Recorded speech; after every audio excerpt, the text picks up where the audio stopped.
Online students you don't want to do revision, so tell me, मैं फिर direct नया topic start.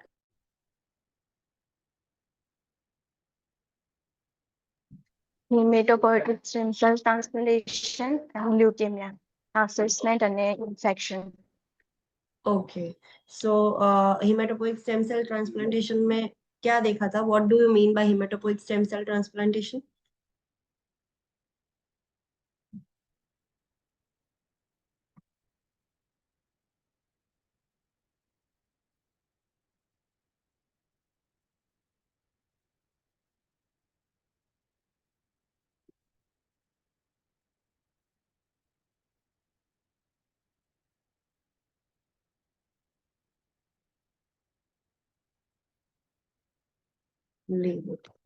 हिमेटोपोइक stem cell transplantation मतलब ऐसे stem cells जिसमें से ब्लड सेल्स बनते हो, ऐसे सेल्स का ट्रांसप्लांटेशन करते हैं तो उसको हम हिमेटोपोइक स्टेम सेल ट्रांसप्लांटेशन बोलते हैं। दो मेथड से किया जाता है, बोन मैरो में से भी लिया जाता है डायरेक्टली स्टेम सेल्स, या तो पेरिफेरल ब्लड में से भी लिया जा सकता है स्टेम सेल। और ये दोनों मेथड यूज करके ट्रांसप्लांटेशन किया जाता है। फॉर एग्जांपल, जब पेशेंट को पेरिफेरल ब्लड में से लेंगे तब थोड़ा ज्यादा प्रोसीजर करना होगा to filter the stem cells from other blood cells. Okay, then उसके डोनर के टाइप्स देखे थे हमने, allogenic, syngenic and autologous. Allogenic मतलब अदर देन पेशेंट, पेशेंट के सिवाय कोई भी उसको डोनेट कर रहा है स्टेम सेल्स, उसको हम एलोजेनिक बोलेंगे। उसमें सिबलिंग्स, पेरेंट्स, स्पाउस आ सकता है, रिलेटिव्स हो सकते हैं, अनरिलेटेड डोनर भी हो सकता है, बस सिर्फ उसका मैच हो जाना चाहिए। सिंजेनिक में जब आइडेंटिकल ट्वीन्स हो, ऐसा कोई डोनर हो, कोई एक पर्सन है जिसको कैंसर है बट उसका आइडेंटिकल ट्वीन अगर डोनेट करे तो उसको हम सिंजेनिक बोलेंगे। एंड ऑटोलोगस मतलब पर्सन खुद अपने आप को डोनेट करता है, जब वो रेमिशन पीरियड में है तब हम उसके स्टेम सेल्स निकाल कर उसको प्रिजर्व कर रहे हैं, क्रायो प्रिजर्वेशन कर रहे हैं। एंड फिर जब जब ज्यादा नादीर फेज में होगा, कीमोथेरापी जब चालू है, तब हम उसको बाद में दे सकते हैं। कैसे ट्रांसप्लांटेशन कैसे किया जा सकता है, प्रोसीजर क्या है उसकी? सबसे पहले हार्वेस्टिंग करना होता है। जो हमारे काम की चीजें हैं स्टेम सेल्स, उसको सेपरेट करेंगे एंड जो अननेसेसरी थिंग्स है उसको अलग कर देंगे। So that is called as harvesting. जो पेरिफेरल ब्लड है जिसमें से हम स्टेम सेल्स निकाल रहे हैं, उसको हार्वेस्ट करने में 4 to 6 आवर्स लगेंगे। एक मशीन होता है, एक प्रोसीजर होती है जिसको हम है ना एफेरेसिस और ल्यूकाफेरेसिस बोलते हैं, जिसमें ब्लड सेंट्रल वेन से हम पेशेंट के एमएस उसमें से लेंगे एंड देन फिल्टर होगा एंड बाकी का ब्लड पेशेंट को वापस जाएगा। हम सिर्फ स्टेम सेल्स कलेक्ट कर देंगे एंड फिर इमीडिएटली पेशेंट के अंदर डोनेट कर देंगे। सेकेंड प्रोसीजर है कंडीशनिंग। कंडीशनिंग में क्या होता है कि जब हम पेशेंट की, हमें ट्रांसप्लांट करना है बट ट्रांसप्लांटेशन से पहले पेशेंट की इम्यूनिटी थोड़ी डाउन करनी होगी एंड मैरो में स्पेस क्रिएट करनी होगी कि नए स्टेम सेल्स वहां पर जाके प्रोलिफरेट हो सके। So that is called as conditioning, जब हम इम्यूनिटी डाउन करते हैं पेशेंट की before transplantation and we are creating a space in the marrow. Transplantation मतलब अब हम पेशेंट के अंदर इंफ्यूज कर रहे हैं।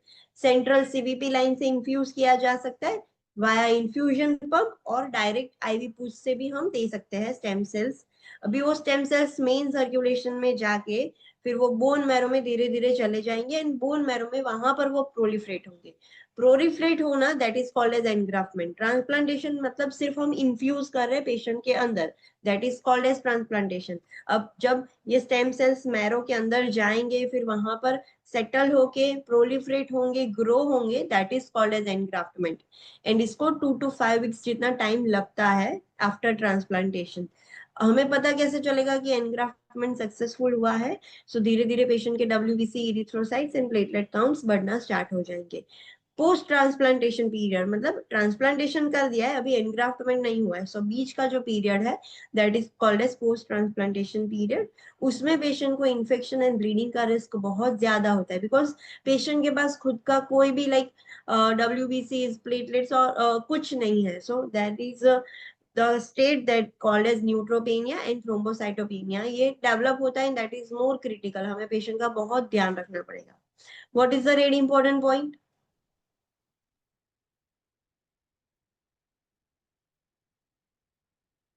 After transplantation to engraftment process, એ વચ્ચેનો જે પીરિયડ છે એમાં ક્લાયન્ટ જોડે નેચરલ ઇમ્યુનિટી નહીં હોય. Okay, so that is like client without natural immunity रहता है। सो ये हमारे लिए बहुत इंपॉर्टेंट फेज हो जाएगा, हमें पेशेंट को इन्फेक्शन से प्रोटेक्ट करना होगा। ओके, नेक्स्ट हमने देखा था leukaemia. Tell me what is leukaemia.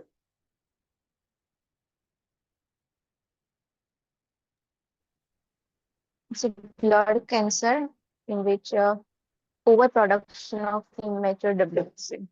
Yes, एक टाइप का ब्लड कैंसर है जिसमें ओवर प्रोडक्शन ऑफ इमेच्योर डब्ल्यूबीसीज हो जाता है, जिसकी वजह से normal heart RBCs and normal platelets भी वो भी मैच्योर नहीं हो पाते। So ultimately in leukaemia there will be neutropenia, anaemia and thrombocytopenia, तीनों की तीन की डेफिशिएंसी हो जाएगी।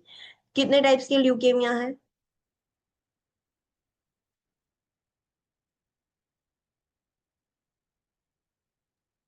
मेनली मेन कितने टाइप्स का ल्यूकेमिया है? फिर उसके Main ऊपर से हाँ, two, main two types, yes. कौन से? lymphocytic and myelocytic. यस, लिम्फोसाइटिक और माइलोजीनस। लिम्फोसाइटिक में कौन से सेल्स होते हैं? Immature. T cells and B cells. हाँ, तो टी सेल्स और बी सेल्स जिसमें से बनते हैं that is called as lymphoblast, वो इमेच्योर होते हैं। एंड तब अगर ऐसा वाला ल्यूकेमिया है तो हम बोलेंगे लिम्फोसाइटिक ल्यूकेमिया है। माइलोजीनस में क्या होगा?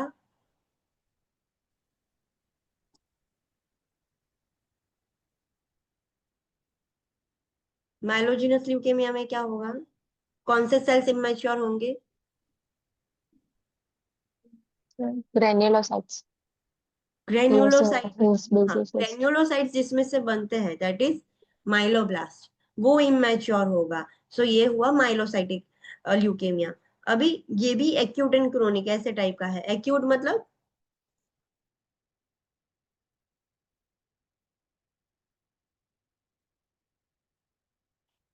सडन एक्यूट मतलब मैम, सडन सडन। डेवलप हो जाएगा, यस। एंड क्रोनिक मतलब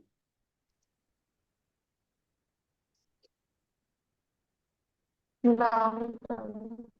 हाँ, धीरे धीरे स्लोली स्लोली वो लाइक डेवलप हो रहा Slowly. है, धीरे धीरे हाँ हो रहा है। सो ये मेन है। So according to this two main type, lymphocytic and myelogenous and acute and chronic, उसका क्लासिफिकेशन किया गया है चार टाइप्स में। फर्स्ट है एक्यूट लिम्फोसाइटिक ल्यूकेमिया, जिसमें इमेच्योर लिम्फोब्लास्ट होंगे मैरो के अंदर। लिम्फोब्लास्ट में से immature T cells and B cells बनते हैं, फिर वो मैच्योर होते हैं। पहले लिम्फोब्लास्ट होता है, वो भी इमेच्योर होता है, फिर वो मैच्योर होगा। सो मैच्योर लिम्फोब्लास्ट बनेगा।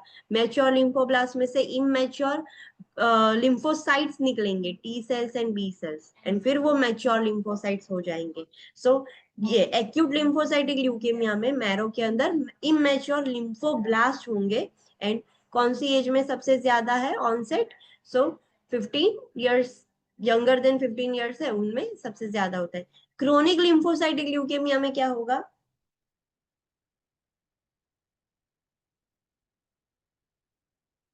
इमेच्योर कौन सी चीज होगी? लिम्फोब्लास्ट होगा।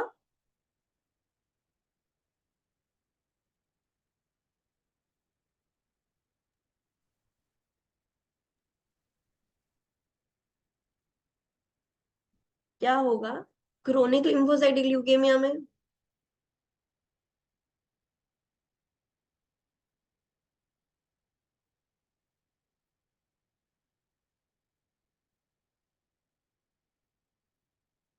Online students, chronic lymphocytic leukaemia में क्या होगा?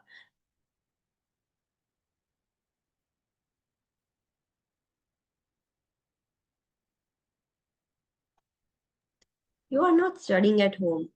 I don't think chronic so. chronic lymphocyte में mostly bonded में lymphocytes present होते हैं। हाँ, इमेच्योर लिम्फोसाइट्स होंगे। जो हमें पाथवे पता है कि पहले इमेच्योर लिम्फो ब्लास्ट होंगे, ब्लास्ट वाला होगा, फिर वो मैच्योर होंगे, मैच्योर लिम्फोब्लास्ट होगा, फिर उसमें से इमेच्योर लिम्फोसाइट्स बनेंगे। ये ब्लास्ट वाला है, ये साइट्स है, वो इमेच्योर होता है, फिर उसमें से मैच्योर लिम्फोसाइट्स बनेंगे। और ये इसको क्या बोलते हैं हम, T cells and B cells जो बोलते हैं वो मैच्योर लिम्फोसाइट्स है। सो क्रोनिक लिम्फोसाइटिक ल्यूकेमिया में इमैच्योर लिम्फोसाइट्स है। ये लिम्फोब्लास्ट है वो मैच्योर हो गया है, डिवीजन भी स्टार्ट हो गया था, बट इतना इमैच्योर ये ओवर प्रोडक्शन हो गया। So that is chronic lymphocytic leukaemia. उसमें लिम्फोसाइट्स ही प्रेजेंट होते हैं जो इमैच्योर है वो, and age is after 50 years ये होगा। Next is acute myelogenous leukaemia. उसमें क्या होगा, क्या प्रेजेंट होगा मैरो के अंदर?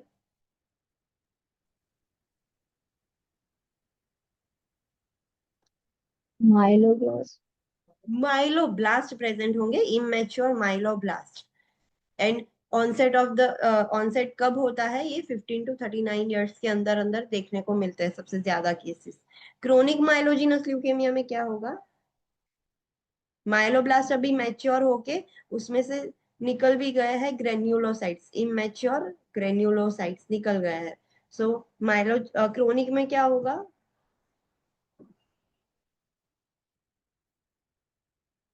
मैरो के अंदर क्रोनिक में क्या प्रेजेंट होगा? ग्रेन्युलोसाइट्स प्रेजेंट होंगे। इमेच्योर ग्रेन्युलोसाइट्स प्रेजेंट होंगे जो फ्यूचर में मैच्योर होते थे, न्यूट्रोफिल्स, बेसोफिल्स, इओसिनोफिल्स जिसमें से बनता था, बट वो भी इमेच्योर वाले हैं। Onset of age is fourth decade, मतलब 40s के आफ्टर 40 ईयर्स हमें देखने को मिल सकता है। Okay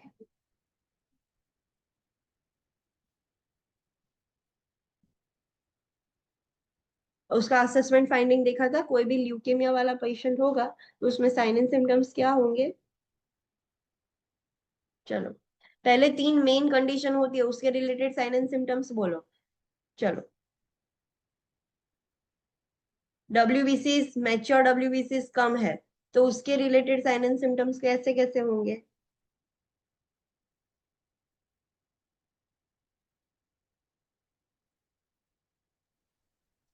total WBC count elevate होंगे, मतलब कि वो नॉर्मल होंगे। फिर इमेच्योर WBC है वो एलिवेट होंगे, और जो मैच्योर है वो रिड्यूस होंगे। यस, फिर दूसरी चीज, डब्ल्यूबीसी कम होने की वजह से और क्या होता है बॉडी में? उसको इन्फेक्शन। हाँ, infection. So history of infections होंगे, पेशेंट को बार बार वो बीमार होता रहेगा, इलनेस इसकी हिस्ट्री होगी। सो ये हो गया डब्ल्यूबीसी का। Now let's talk about platelets. Platelets कम होंगे तो क्या होगा?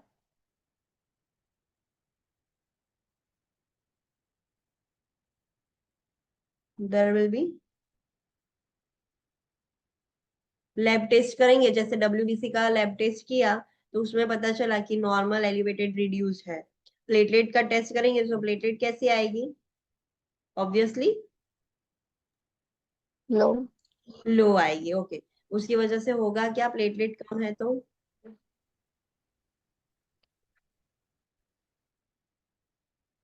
प्लेटलेट कम है तो क्या होगा? ब्लीडिंग। ब्लीडिंग का रिस्क है। सो ब्लीडिंग कहाँ कहाँ से हो सकता है? चलो, आपको कैसे पता चलेगा पेशेंट को ब्लीडिंग हो रहा है? जितने भी रूट्स है सब जगह से ब्लड हो निकलेगा। सो टेल मी, कहाँ कहाँ से निकल सकता है? नोज, गम, रेक्टम। ओके, नोज में से एपिस्टेक्सिस होगा, रेक्टम में से निकलेगा तो मेलिना होगा, या तो मेलिना ना हो तो क्या हो सकता है?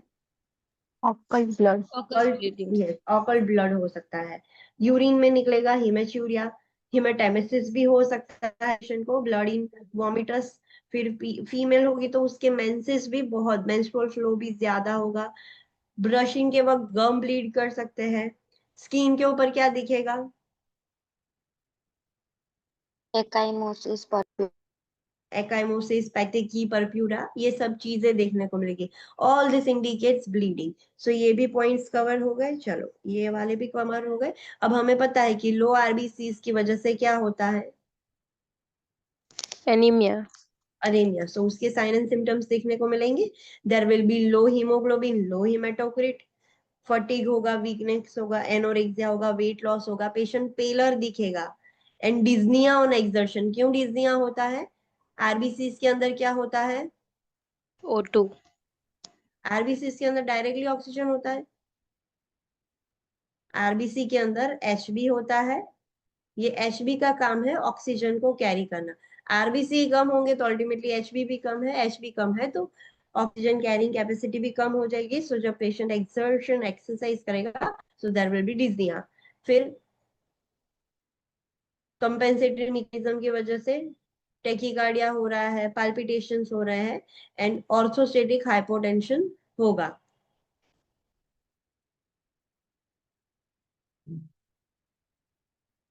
फिर ओके, ये डब्ल्यूबीसी, ये सारे प्लेटलेट के सिम्टम्स है। Elevated temperature due to WBC, because infection का रिस्क है, सो डब्ल्यूबीसी इसकी वजह से हम ये भी देख सकते हैं कि फीवर होगा, टेम्परेचर एलिवेटेड होगा। Enlarge lymph nodes, spleen and liver, ये क्यों एनलार्ज हो जाता है?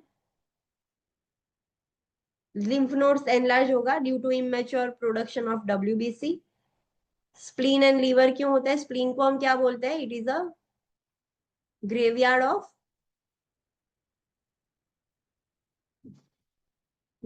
ऑफ स्प्लीन को क्या बोलते हैं हम? दूसरा क्या, उसको कैसे आइडेंटिफाई करते हैं? स्प्लीन का मेन फंक्शन क्या है?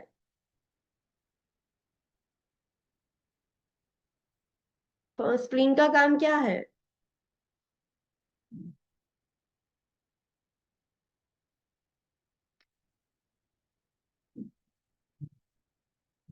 ऑनलाइन स्टूडेंट्स, स्प्लीन का काम क्या है?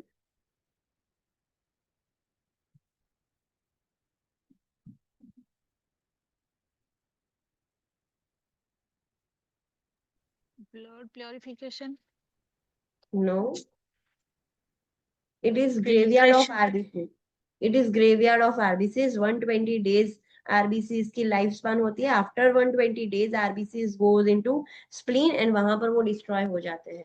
सो ज्यादा इमेच्योर ज्यादा है, मैच्योर हमारे पास कम है, बट वो इमेच्योर डिस्ट्रॉय तो होंगे। सो ज्यादा number of RBCs like immature वाले आरबीसी स्प्लीन में जाएंगे and there will be splenomegaly, enlarge हो जाएगा। लीवर, एनलार्ज लीवर होगा बिकॉज वो बिलीरुबिन, जो एक्सेस बिलीरुबिन है उसको मेटाबॉलिज्म करने का काम भी लीवर का है। So there will be enlarge spleen and enlarge liver. Headache होगा, bone pain, joint pain, swelling होगा, WBC count normal elevated reduce होगा एंड बोन मैरो बायोप्सी करेंगे तो वो भी पॉजिटिव आएगा।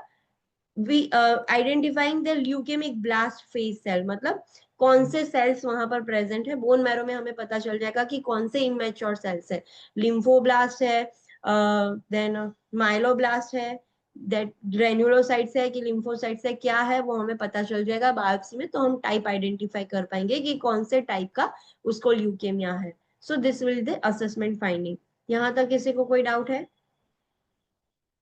Online students?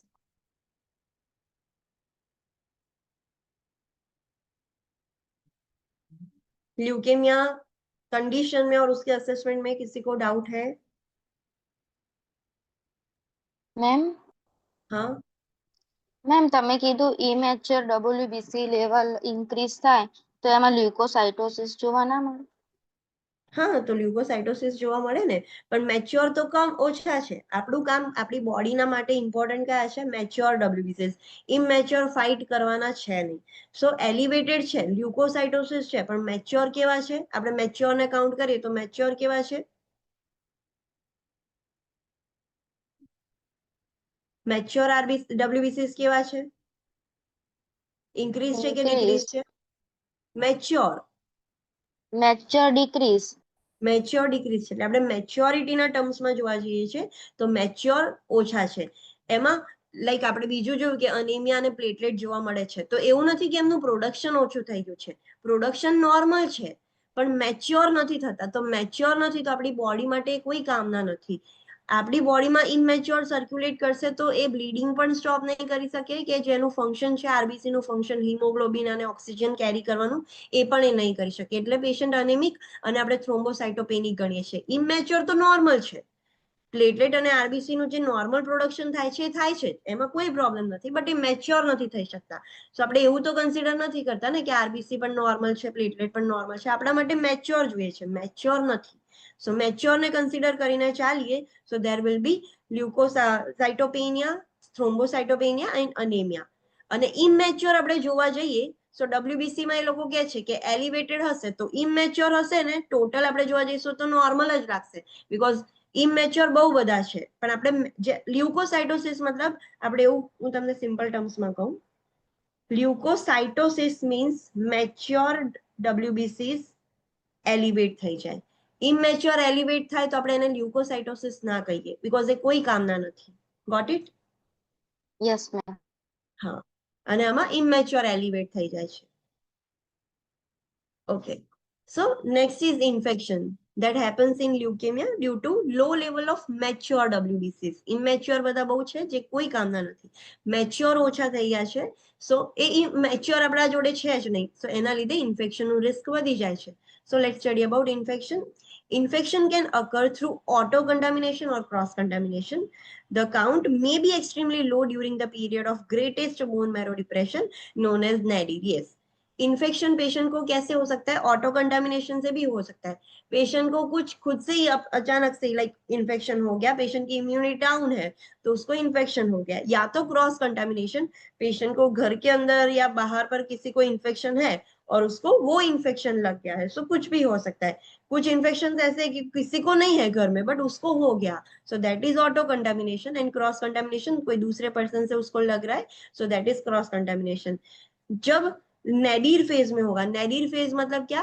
कि जब बोन मैरो सबसे उसका फंक्शन सबसे लो होता है like WBC platelet and RBC इतने लो होंगे जो ये फेज होता है तो उसको हम नेडीर बोलते हैं सो उस वक्त डब्ल्यूबीसी बहुत ज्यादा लो होंगे डब्ल्यूबीसी काउंट बहुत ज्यादा लो हो जाएगा common sites of infection are कौन सी जगह पर इन्फेक्शन के रिस्क ज्यादा है skin respiratory tract and GI tract ये इन्फेक्शन सबसे कॉमन है initiate protective isolation procedures yes इसको आइसोलेट करना पड़ेगा बट कैसा आइसोलेशन प्रोटेक्टिव आइसोलेशन पेशेंट को हमें बचाना है दूसरे लोगों से सो उसको प्रोटेक्टिव आइसोलेशन में रखते हैं जब दूसरे लोगों को बचाना है जिसका कम्युनिकेबल डिजीज है लाइक कोविड वाला सो उस कोविड वाले पर्सन से हमें दूसरे लोगों को बचाना था तो हम उसको सिर्फ आइसोलेट करते थे बट पेशेंट को बचाना होता है तब हम उसको प्रोटेक्टिव आइसोलेशन में रखते हैं ensure frequent throughout thorough hand washing by the client family and healthcare providers yes हमें इंश्योर करना है कि जो पेशेंट है वो भी प्रॉपरली थरो हैंड वॉशिंग कर रहा है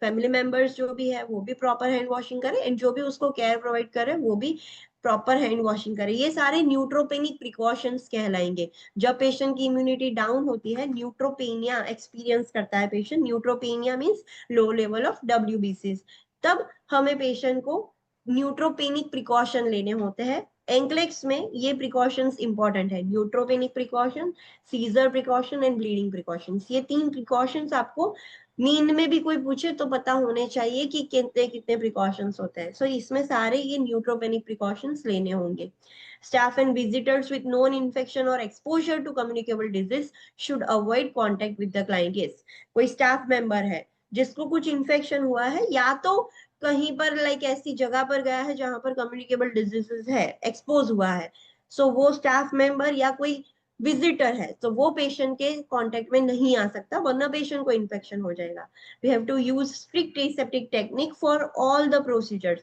कितनी भी माइनर से माइनर प्रोसीजर क्यों ना हो हमें प्रॉपर एसेप्टिक टेक्निक ही यूज करनी होगी keep supplies for the clients separate from the supplies of other clients keep frequently use equipments in the room for the clients use only yes हम जो clients के equipments है supplies है वो mix नहीं कर सकते दूसरे पेशेंट के साथ लाइक स्टेथोस्कोप हम सेपरेट कर देंगे पेशेंट का ब्लड बीपी इंस्ट्रूमेंट है थर्मोमीटर है SpO2 प्रोब है सब कुछ अलग रखेंगे बिकॉज सेम हम सब पेशेंट में यूज करेंगे तो दूसरे पेशेंट को तो इन्फेक्शन नहीं होगा बट दूसरे का इन्फेक्शन ये पेशेंट को लग सकता है एंड जो फ्रीक्वेंटली यूज कर रहे हैं वो पेशेंट के रूम में ही रखेंगे वो बाहर भी नहीं निकालेंगे limit the number of staff entering the client's room to reduce the risk of cross infection yes जितना हो सके उतना ज्यादा unnecessarily सारे स्टाफ पेशेंट के रूम में नहीं जाएंगे लिमिट कर देंगे बार बार अंदर जाना बिकॉज इससे रिस्क बढ़ सकता है उसको क्रॉस इन्फेक्शन का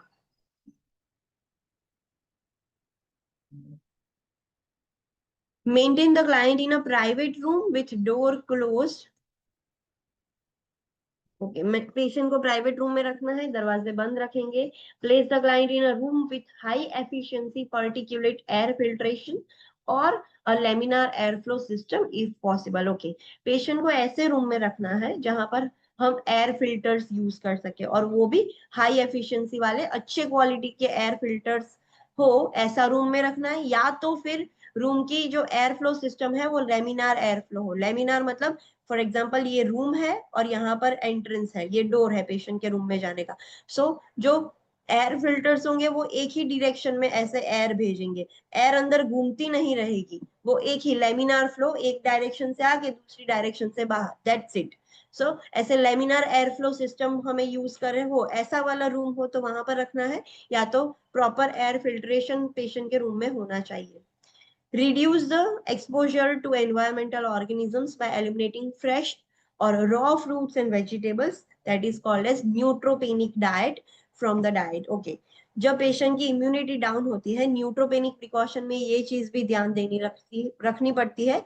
जो इन्फेक्शन रिस्क वाले पेशेंट हो जिसको न्यूट्रोपेनिक डाइट फॉलो करना है, मतलब raw fruits and raw vegetables नहीं खा सकता पेशेंट, उससे इन्फेक्शन का रिस्क बढ़ेगा। उसको सिर्फ cooked vegetables and cooked fruits तो कुक नहीं किए जा सकते, बट कुक्ड फूड ही खाना है। Raw fruits and vegetables patient नहीं खा सकता।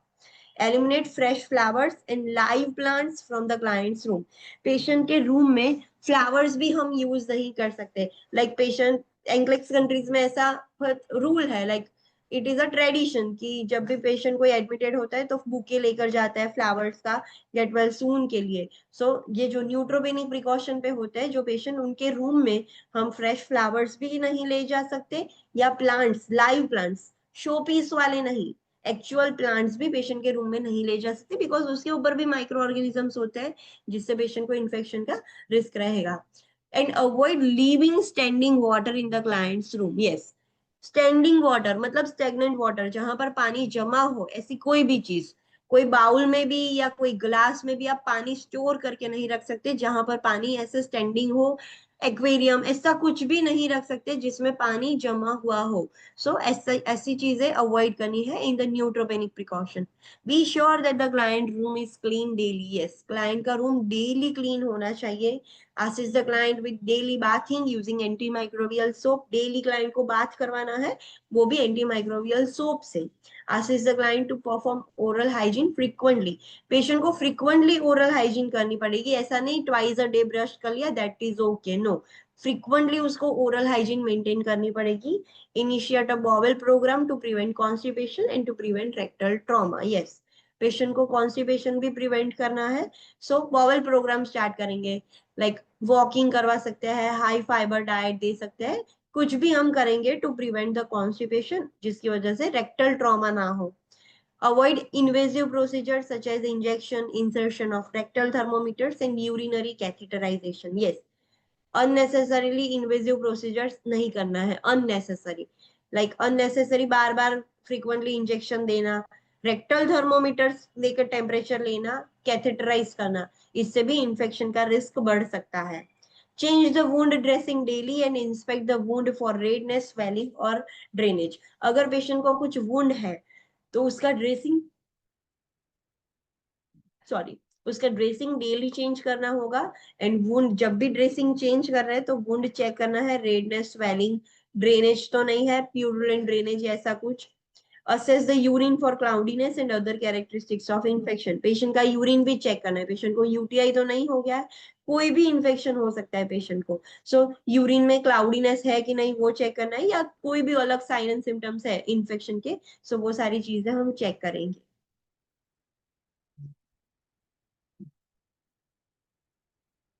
Assess the skin and mucous membrane for the sign of infection. Yes, patient की skin check करनी है all over the body, patient की mucous membrane, mouth, oral mucous membrane check करना है। So check करना है कि उसमें तो कुछ इन्फेक्शन नहीं हो गया है।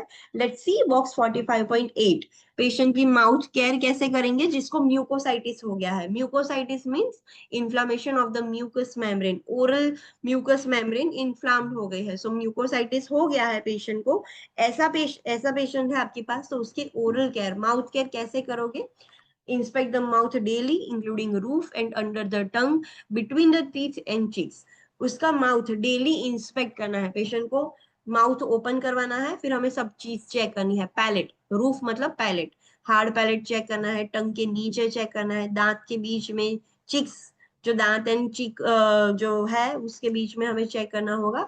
सब चेक कर लिया। Offer complete mouth care before and after every meal and at the bed time. खाना खाने से पहले माउथ केयर करवानी है, खाना खाने बाद भी माउथ केयर करवानी है, सोने से पहले भी माउथ केयर करवानी है।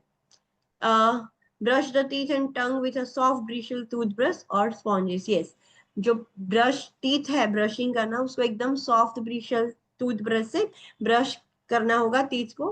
Provide mouth rinse every 12 hour with a prescribe solution. आपने देखा होगा गार्गल्स आते हैं, लाइक ऐसे सॉल्यूशंस होते हैं जो हम पेशेंट को यूज करवा सकते हैं, खुद भी यूज कर सकते हैं। सो ये जो रिंसेस है एवरी 12 आवर पेशेंट को वो सॉल्यूशन, प्रिस्क्राइब सॉल्यूशन है। बीटाडीन गार्गल्स भी आते हैं एंड क्लोरहेक्सिडीन के गार्गल्स भी आते हैं, जो डिफरेंट कंपनी, कोलगेट है एंड ऐसी कंपनी है, उन्होंने लॉन्च किया है। सो क्लोरहेक्सिडीन या फिर बीटाडीन गार्गल्स, जो भी प्रिस्क्राइब सॉल्यूशन है, उससे एवरी 12 आवर हमें रिंस करवाना होगा, गार्गल करवा के। Be sure that the dentures are kept in a clean and that they fit well. अगर पेशेंट डेंचर्स यूज कर रहा है तो डेंचर्स को प्रॉपरली क्लीन रखाओ, वरना डेंचर्स अगर क्लीन नहीं रखेगा पेशेंट तो उससे भी इन्फेक्शन हो जाएगा। सो डेंचर्स प्रॉपरली क्लीन होने चाहिए, अच्छी नीट एंड क्लीन जगह पर होने चाहिए। उसकी जो पैकेजिंग, उसका जो बॉक्स होता है उसमें प्रॉपरली रखना होगा एंड वो भी वेल फिटिंग होने चाहिए। Administer topical anaesthetic agents to the mouth sores as prescribe. Yes, mucositis हुआ है तो सोर्स हो जाएंगे माउथ में, सो उसके ऊपर एनेस्थेटिक एजेंट्स, आपने देखा होगा अल्सर्स, जब माउथ अल्सर हो जाती है, मैं तो यूज करती हूँ, उसके एक ऑइंटमेंट आती है जो लीडोकेन होता है उसमें, जिसकी वजह से अल्सर्स नम हो जाएंगे, सो आपको पेन फील नहीं होगा। सो पेशेंट को भी टॉपिकल एनेस्थेटिक एजेंट्स आपको लगाने होंगे माउथ सोर्स पर। Avoid the use of alcohol और ग्लिसरीन बेस्ड माउथ वॉश और swabs because they are irritating to the mucosa. Yes, अगर हम पेशेंट को माउथ वॉश यूज कर रहे हैं, जो डिफरेंट टाइप्स के जो मार्केट में आते हैं मेडिसिन के बगैर वाले, सो उसमें देखना है कि उसमें अल्कोहल या ग्लिसरीन ना होना चाहिए, बिकॉज अल्कोहल एंड ग्लिसरीन वाला आप माउथ वॉश यूज करोगे तो उससे पेशेंट का जो म्यूकोसा है वो और ज्यादा इरिटेट हो जाएगा। Offer the soft food that are cool to warm in temperature rather than foods that are hard or spicy or cold or hot. Yes, patient को एकदम सॉफ्ट फूड देना है कि उसको चबाने में भी पेशेंट को दर्द ना हो, और एकदम कूल टू वार्म देना है, ना ज्यादा ठंडा ना ज्यादा गर्म, बिकॉज उससे इरिटेशन होगा। ठंडा, बहुत ठंडा होगा तो भी पेशेंट को इरिटेशन होगा, ज्यादा गर्म होगा तो भी इरिटेशन होगा, हार्ड होगा, स्पाइसी होगा तो भी पेशेंट को इरिटेशन होगा। सो ये चीजें ध्यान रखनी है। Seek treatment if mouth sores are present. Yes, अगर माउथ सोर्स प्रेजेंट है तो उसके लिए ट्रीटमेंट भी करनी होगी। So this is how you have to care for a patient who is having mucositis. Next let's move to the infection. दूसरी क्या चीजें करनी है, अगर पेशेंट ल्यूकेमिया वाला है तो इन्फेक्शन का रिस्क है ही, हमें पता ही है कि ल्यूकेमिया में इन्फेक्शन होगा ही, डब्ल्यूबीसी काउंट लो है तो। सो ये सारी चीजें हमें करनी पड़ती है। Auscultated lung sound and encourage the client to cough and deep breath. Yes, patient के लंग साउंड चेक करने हैं, इन्फेक्शन है कि नहीं। पेशेंट को बोलना है प्रॉपरली कॉफिंग करे, डीप ब्रीथिंग एक्सरसाइज करे। इंसेंटिव स्पायरोमीट्री भी हम पेशेंट को यूज करवा सकते हैं। Monitor temperature, pulse, respiration and blood pressure. Also monitor for pain. Vitals check करेंगे, in short TPR, BP check करेंगे, पेन चेक करेंगे। Monitor WBC and neutrophil counts. Yes, WBC overall WBC check करेंगे and neutrophil specifically जो RBCs, differential RBCs है, वो भी हमें count करना होगा, चेक करना होगा इन शॉर्ट ब्लड टेस्ट से।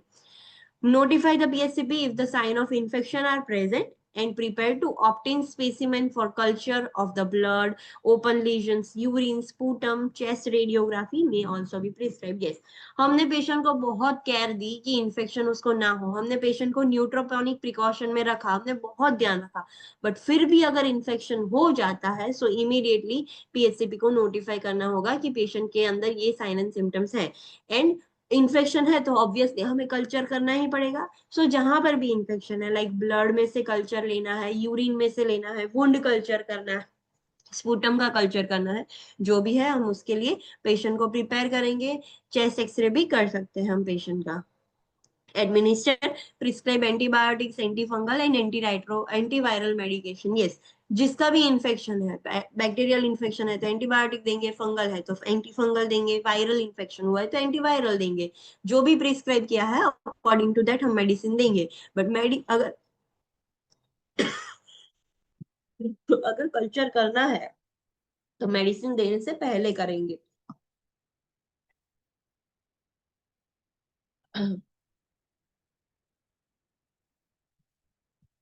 Instruct the client to avoid crowds and those with infection. Patient को समझाना है कि जहां पर भीड़ भाड़ वाली जगह है वहां पर ना जाए और उनके साथ भी ना बैठे जिसको इन्फेक्शन है।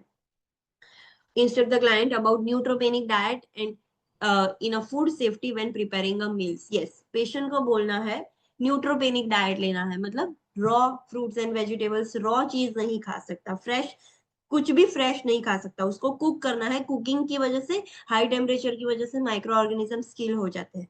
सो पेशेंट को बोलना है न्यूट्रोपेनिक डाइट ले, एंड जब भी खाना बनाते हो तब फूड सेफ्टी खास ध्यान रखिए, खाने को ओपन ना छोड़ दे, बाहर का खाना ना खाए, ऐसी सारी चीजें।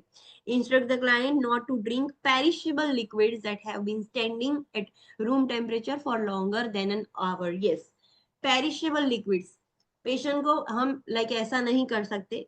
For example patient bedridden है, हमने ग्लास में पानी निकाल दिया, फिर वो ग्लास हमने कवर करके पेशेंट के रूम में छोड़ दिया, 1 घंटा हो गया, अब पेशेंट को पानी पीना है, तो वही जो बचा हुआ पानी था वो हम पेशेंट को नहीं दे सकते। पेशेंट को बोलना है डायरेक्टली, कोई आरओ वाटर है कि जो भी है उसमें से डायरेक्टली पानी लेना है। आपको ऐसे स्टोर करके 1 घंटे से ज्यादा रूम टेम्परेचर पर ऐसे स्टैंडिंग स्टेटिंग पोजीशन में है, ऐसे लिक्विड्स आप नहीं ले सकते। कोई भी लिक्विड, पानी के सिवाय कोई जूस है, कुछ भी है, ऐसे आप कोई भी लिक्विड नहीं ले सकते जो रूम टेम्परेचर पर 1 घंटे से ज्यादा देर तक वो पड़े रहे थे। Instruct the client to avoid activities that expose the client to infection, such as changing a pet's litter box or working with house plants or in the garden. Yes, patient को बोलना है, चलो हॉस्पिटल में नहीं है तो घर पे भी ये सब चीजें ध्यान रखनी होगी। पेशेंट को बोलना है ऐसी कुछ भी एक्टिविटी नहीं करनी है जिसकी वजह से आपको इन्फेक्शन हो सके। लाइक पेट का लीटर बॉक्स चेंज करना हो, लीटर मतलब जो पेट होता है डॉग और कैट, वो स्टूल पास करते हैं, डेफिकेट करते हैं, तो उसको लीटर बोलते हैं, तो उसका लीटर बॉक्स चेंज नहीं करना है। घर में जो प्लांट्स है उसके साथ वर्क नहीं करना है, गार्डनिंग, ऐसा कुछ भी नहीं करना है। Instruct the clients neither they nor their household contacts should receive vaccines with a live virus. Yes, neutropenic, ये कौन है, टिक कौन कर रहा है?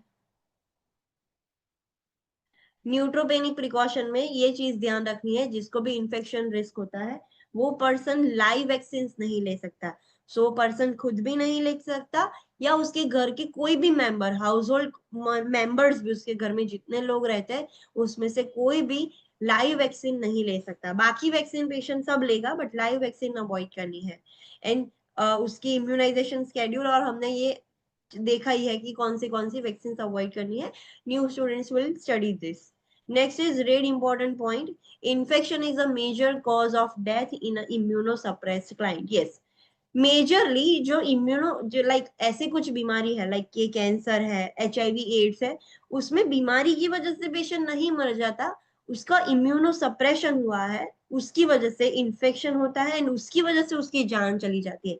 So infection is a major cause of death. जो भी इम्यूनो कॉम्प्रोमाइज क्लाइंट है या इम्यूनो सप्रेस क्लाइंट है, उनमें डेथ का रीजन क्या है? इन्फेक्शन एक मेन रीजन है कि उनमें डेथ हो जाती है। So this is all about infection. Leukaemia में इन्फेक्शन का रिस्क होता है, एंड ऐसे पेशेंट को क्या ध्यान रखना है, न्यूट्रोपेनिक प्रिकॉशंस ये सारे आपको पता होने चाहिए कि जिसका भी इन्फेक्शन, ये सिर्फ ल्यूकेमिया के लिए नहीं है, सारे जो भी पेशेंट को इन्फेक्शन का रिस्क है, सारे पेशेंट में ये सारे पॉइंट्स हम फॉलो कर सकते हैं।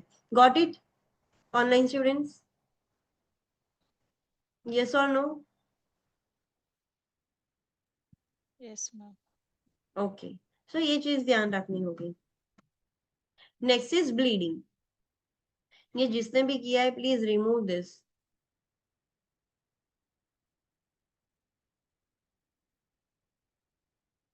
Next is bleeding.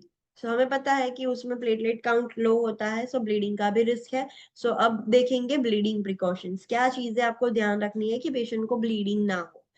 So during period of greatest bone marrow suppression, जिसको हम नैडीड फेज बोलते हैं, द प्लेटलेट काउंट में बी एक्सट्रीमली लो, बहुत लो होगी.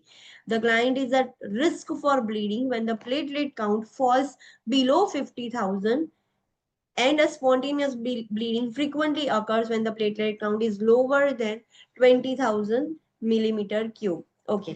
जब पेशेंट का प्लेटलेट काउंट 50 से भी कम हो जाता है, 50,000 से भी कम हो जाता है, तब पेशेंट को ब्लीडिंग का रिस्क बहुत ज्यादा हो जाता है. एंड अगर प्लेटलेट काउंट 20,000 से भी कम हो गए, सो अचानक से स्पॉन्टेनियसली पेशेंट ब्लीड करना स्टार्ट कर देगा, अचानक से ब्लीडिंग स्टार्ट हो जाएगा. सो ये बहुत ही क्रिटिकल फेज है. What is, by the way, what is the normal range of platelet? Old students, platelet की normal range क्या है?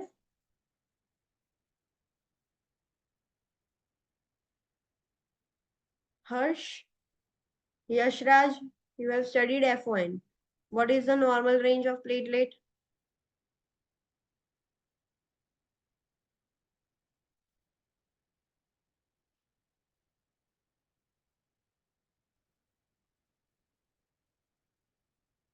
हर्ष, यशराज, मैं आपको पूछ रही हूँ कुछ. 1.5 लाख से 4 lakh. Okay, 1.5 lakhs, 1,50,000 to 4,50,000. That is the normal range of platelet. Okay, so ये 50,000 है, मतलब बहुत ही ज्यादा कम हो गई है.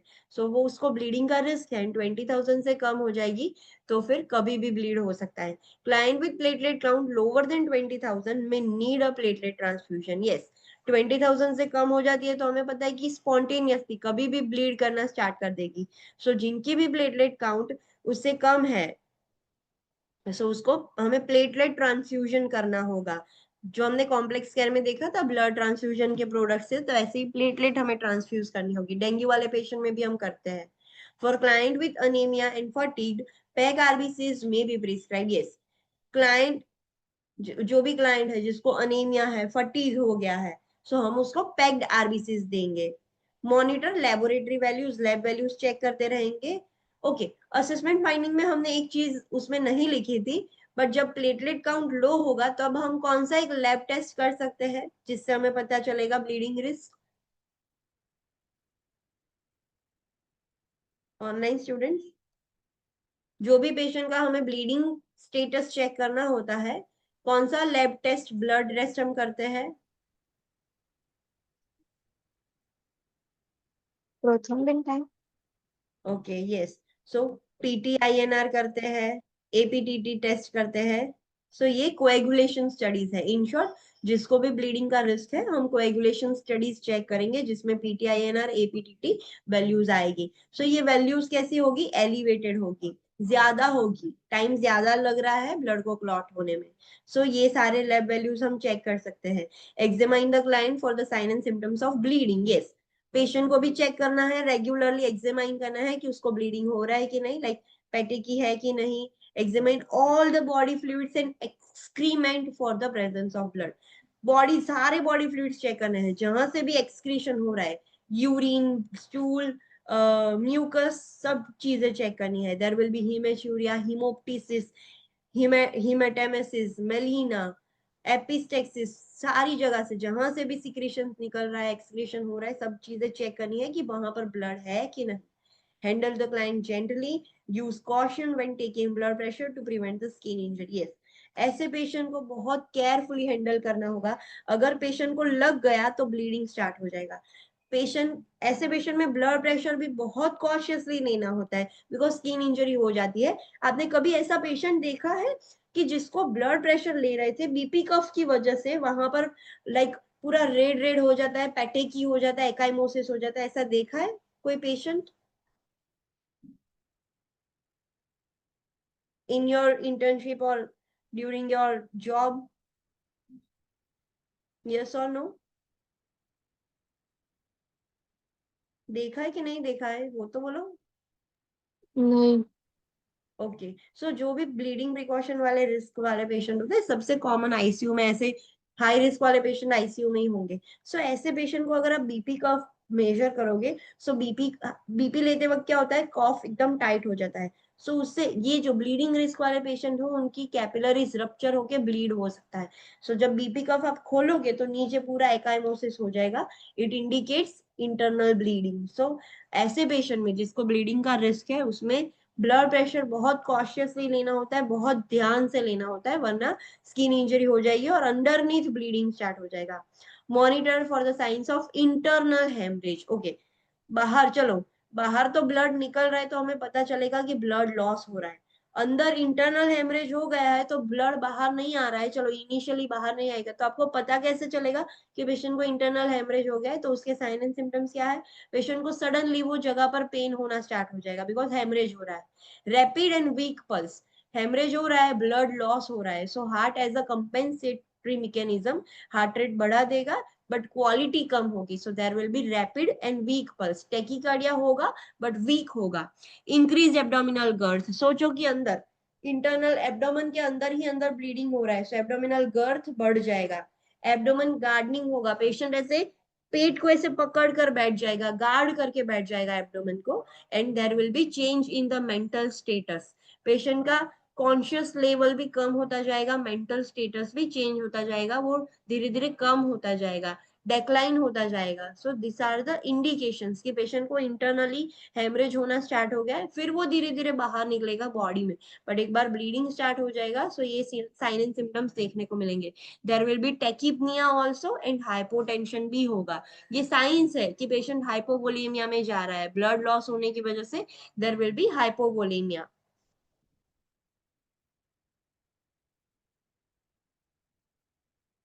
Okay, online students, are you getting all this things? पता चल रहा है आपको न्यू स्टूडेंट्स कि सब ऊपर से जा रहा है?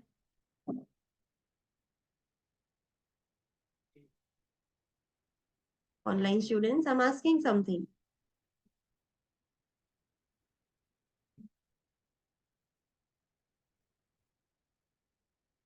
Okay, I guess you are understanding all these things. Provide soft food that are cool to warm to avoid mucosa damages. We don't want कि उसकी mucous membrane, oral mucous membrane damage हो जाए. So बहुत गर्म भी नहीं खाना खिलाना है, बहुत ठंडा भी नहीं, cool to warm हम खाना खिलाएंगे because अगर damage हो गया so bleeding start हो सकता है. Avoid injections if possible to prevent trauma to the skin and bleeding. Yes, unnecessary injection इसमें भी नहीं देना है because पंचर करेंगे तो भी bleeding start हो जाएगा. Apply firm and gentle pressure to a needle stick site for at least 5 minutes or longer if needed. Yes, unnecessarily injection avoid करना है, बट जो जरूरी है वो तो देना पड़ेगा। सो जब भी हम इंजेक्शन देते हैं, सो जहां पर नीडल स्टिक साइट है, जहां से हमने इंजेक्शन दिया है, उसको 5 मिनट प्रेशर अप्लाई करके दबा के रखना होगा कि ब्लीडिंग स्टॉप हो जाए। या तो ज्यादा देर तक भी आपको प्रेशर अप्लाई करना होगा, but you have to apply the pressure for at least 5 minutes. 5 minute से कम नहीं, 5 मिनट से ज्यादा दे सकते हो बट कम नहीं देना है, वरना ब्लीडिंग स्टॉप नहीं होगा। Pad the side rails and sharp corners of the bed and furniture. Yes, जो बेड की बेड रेल्स जो साइड रेल्स होती है उसको पैडिंग कर देना है कि शायद पेशेंट को गलती से हाथ लग जाएगा तो उसको इंजरी ना हो जाए, ब्लीडिंग स्टार्ट ना हो जाए। जो भी शार्प कॉर्नर्स है बेड के या रूम के, जो भी फर्नीचर्स है, उसको भी पैडिंग कर देना है। Avoid rectal suppository, enema and thermometers. Yes, rectum में सपोजिटरी भी इंसर्ट नहीं करनी है, एनीमा भी नहीं देना है, थर्मोमीटर भी इंसर्ट नहीं करना है, बिकॉज रिस्क है कि इंजरी होके ब्लीडिंग स्टार्ट हो जाएगा। Instruct the client to take a stool softener to avoid straining from the bowel movement. Yes, patient को बोलना है कि कॉन्स्टिपेशन हो रहा है तो स्टूल सॉफ्टनर ले, सिरप आता है एज ए लैक्सेटिव सॉफ्टनर्स ले, कि जिसकी वजह से ज्यादा स्ट्रेन ना करना पड़े, बॉबल मूवमेंट करने के लिए स्टूल पास करने की ज्यादा ताकत ना लगाना पड़े, वरना इंजरी हो सकती है एंड ब्लीडिंग स्टार्ट हो सकता है। If the client is menstruating, count the number of pad or tampons used. Yes, अगर फीमेल है, उसका मेंसेस स्टार्ट हो गया है, मेंस्ट्रुएशन में है, तो क्लाइंट जो फीमेल है उसके पैड्स चेक करने होंगे। अगर टेम्पॉन्स यूज कर रही है तो वो भी हमें काउंट करना होगा कि कितना चेंज हुआ है, सो हमें उससे पता चले कि ब्लड लॉस ज्यादा हो रहा है कि नॉर्मल है। Administer blood products as prescribed, अगर ब्लीडिंग ज्यादा हो रहा है, हाइपोवोलेमिया में है, तो ऑब्वियसली हमें ब्लड ट्रांसफ्यूजन करना पड़ेगा। Instruct the client to use a soft bristle toothbrush and avoid dental floss. Patient को बोलना है कि एकदम सॉफ्ट ब्रिसल वाले टूथब्रश यूज करना है कि जिसकी वजह से गम ब्लीडिंग ना हो जाए, एंड डेंटल फ्लॉस भी नहीं यूज कर सकता पेशेंट बिकॉज उसमें ब्लीडिंग ज्यादा रहता है। Instruct the client to use only an electrical razor for shaving. Yes, जो नॉर्मल रेजर होता है वो पेशेंट यूज नहीं कर सकता बिकॉज उसमें इंजरी का रिस्क है एंड फिर ब्लीडिंग बंद नहीं होगा। ब्लीडिंग प्रिकॉशंस पे रखा है क्लाइंट को तो बोलना होगा कि इलेक्ट्रिक रेजर यूज करे, मतलब वो आता है ना ट्रिमर, ट्रिमर यूज करे for shaving. Instruct the client to you avoid blowing the nose. Yes, nose blowing नहीं करना है। जब हम लाइक नोज कंजेस्टेड होता है तो नोज ब्लो करके हम कैसे क्लीन करते हैं, सो ये पेशेंट ऐसा नहीं कर सकता। उसमें क्या होगा कि देर आर चांसेस कि जो कैपिलरीज है, नेजल म्यूकोजा है, वो हाईली लाइक वेस्क्यूलर है। सो अगर कैपिलरी ब्लीड हो गई तो एपिसेक्सिस हो जाएगा पेशेंट का, ब्लीडिंग फिर बंद नहीं होगा। सो पेशेंट नोज ब्लो नहीं कर सकता। Discourage the client from engaging in the activities involving of a sharp objects. Contact sports also need to be avoided. Patient को बोलना है कि ऐसी कोई भी एक्टिविटी नहीं करनी है जिसमें कुछ शार्प ऑब्जेक्ट का यूज आता हो, बिकॉज वो अगर आपको लग गया तो प्रॉब्लम हो जाएगा। कॉन्टेक्ट स्पोर्ट्स भी पेशेंट नहीं खेल सकता, वो भी अवॉइड करना है। कबड्डी है लाइक जिसमें ऐसे लाइक बॉक्सिंग है, कबड्डी है, कराटे, ऐसा कुछ भी कॉन्टेक्ट स्पोर्ट्स नहीं कर सकता patient. Instruct the client to avoid using NSAIDs and products that contains aspirin. Yes, patient NSAIDs use नहीं कर सकता, non steroidal anti inflammatory drugs, and ऐसी कोई भी प्रोडक्ट्स जिसके अंदर एस्पिरिन हो ऐसी चीज यूज नहीं कर सकता। ये चीज याद रखनी है। एनसेड्स की वजह से ब्लीडिंग का रिस्क बढ़ता है, एस्पिरिन की वजह से भी ब्लीडिंग का रिस्क बढ़ता है। ऑलरेडी पेशेंट को ब्लीडिंग का रिस्क है एंड ऊपर से पेशेंट एनसेड्स लेगा, एस्पिरिन लेगा तो ज्यादा प्रॉब्लम हो जाएगा। Instruct the client to consult with their oncologist before having dental work performed. Yes, अगर कुछ डेंटल वर्क करवाना है पेशेंट को दांत में, सो पहले ऑन्कोलॉजिस्ट से कंसल्ट करे फिर डेंटल वर्क करवाने जाए, बिकॉज ये जो डेंटल वर्क होता है ना, तो दांत की कुछ भी चीज करनी होती है वहां से ब्लीडिंग बहुत ज्यादा होता है। सो पहले ऑन्कोलॉजिस्ट को कंसल्ट करे कि करवाना है कि नहीं करवाना है, ऑन्कोलॉजिस्ट परमिशन देता है फिर ही डेंटल वर्क करवाना होगा। Okay, so this was all about bleeding. जब भी क्लाइंट को ब्लीडिंग का रिस्क है, प्लेटलेट लो है, तो हमें ये सारे ब्लीडिंग प्रिकॉशंस ये सब कुछ ध्यान रखना होता है। जो भी क्लाइंट है, it is not limited to leukaemia only. ऐसी कोई भी कंडीशन है, डेंगू वाली कंडीशन है जिसमें कोई किसी में भी प्लेटलेट काउंट लो हो जाती है, हीमोफीलिया वाली कंडीशन, उसमें भी ब्लड क्लॉट ज्यादा नहीं हो पाता है, उसमें भी ब्लीडिंग का रिस्क है, तो इसमें भी सेम हम सारी चीजें अप्लाई कर सकते हैं। सो ये सिर्फ ल्यूकेमिया के लिए लिमिटेड नहीं है, ये जहां पर भी पेशेंट को ब्लीडिंग रिस्क है ये सारी चीजें हम उसके ऊपर इम्प्लीमेंट कर सकते हैं। Got it online students?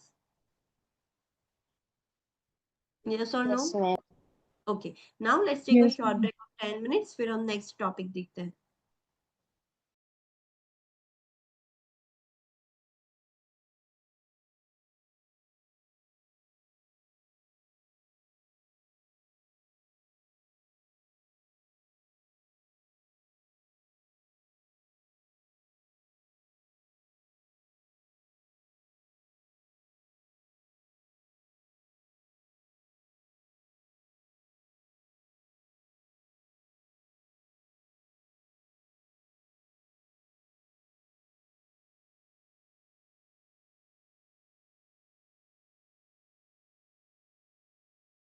Due to low WBC infection का रिस्क था तो उसके बारे में हमने इंटरवेंशन सीखी। ड्यू टू लो ब्लीडिंग का रिस्क था तो उसके बारे में हमने इंटरवेंशन सीखी। Now fatigue, due to low level of RBCs, anaemia की वजह से बहुत एक्सेसिव फटीग होता है, वीकनेस होता है। सो उसके रिलेटेड हम क्या इंटरवेंशन देखेंगे, न्यूट्रिशन में क्या ध्यान रखना है वो हम देखेंगे। So assist the client in selecting a well balanced diet. ये ल्यूकेमिया वाले पेशेंट होते हैं, उनको वेल बैलेंस्ड डाइट लेना होता है, न्यूट्रिशन भी प्रॉपर मिलना चाहिए, रॉ फूड भी अवॉइड करने हैं। Provide small frequent meals, high calorie, high protein and high carbohydrate that require little chewing to reduce the energy expenditure at the meal times. Yes, patient को small frequent meals देनी है। Normally हम लोग क्या करते हैं कि 3 लार्ज मील देते हैं, ब्रेकफास्ट, लंच एंड डिनर। ऐसे जो पेशेंट है उसको स्मॉल फ्रीक्वेंट मील देनी है, बार बार वो खा सकता है, बट उसकी मील में high calorie, high protein and high carbohydrates होने चाहिए, जिससे उसको एनर्जी भी अच्छी मिले एंड उसको बहुत ज्यादा च्यू ना करना पड़े। ऐसी मील्स देनी है कि ज्यादा एनर्जी ना लगानी पड़े। Assist the client in self care and mobility activities. Patient को सेल्फ केयर में हमें हेल्प करना होगा। वो जब खुद का ग्रूमिंग कर रहा है नहाने में और उस सब में पेशेंट को हेल्प करनी होगी। उसको मोबिलिटी करवा रहे हैं, उसको चला रहे हैं, तो भी हमें उसकी हेल्प करनी होगी, वो थक जाएगा। Allow adequate rest period during care. Yes, जब भी आप पेशेंट को केयर प्रोवाइड कर रहे हो बीच में उसको रेस्ट पीरियड अलाउ करो। लाइक ऐसा नहीं कि कंटिन्यूअसली चलने के लिए बोला है या आप पेशेंट को बेड पर ही पोजीशन चेंज कर रहे हो या कुछ भी कर रहे हो, सो बीच में उसको रेस्ट करवाओ। Do not perform activities unless they are essential. assist the client in scheduling important or pleasurable activities during period of highest energy. Yes, जितना हो सके उतना पेशेंट को लाइक अननेसेसरी एक्टिविटीज नहीं करवाने की जरूरत है, जो जरूरी ही नहीं है। unnecessarily why to waste the energy of the patient? Already patient weak है, फटीग हो रहा है। सो जो एसेंशियल है उतनी ही एक्टिविटीज करनी है, जो नहीं है वो नहीं करनी है।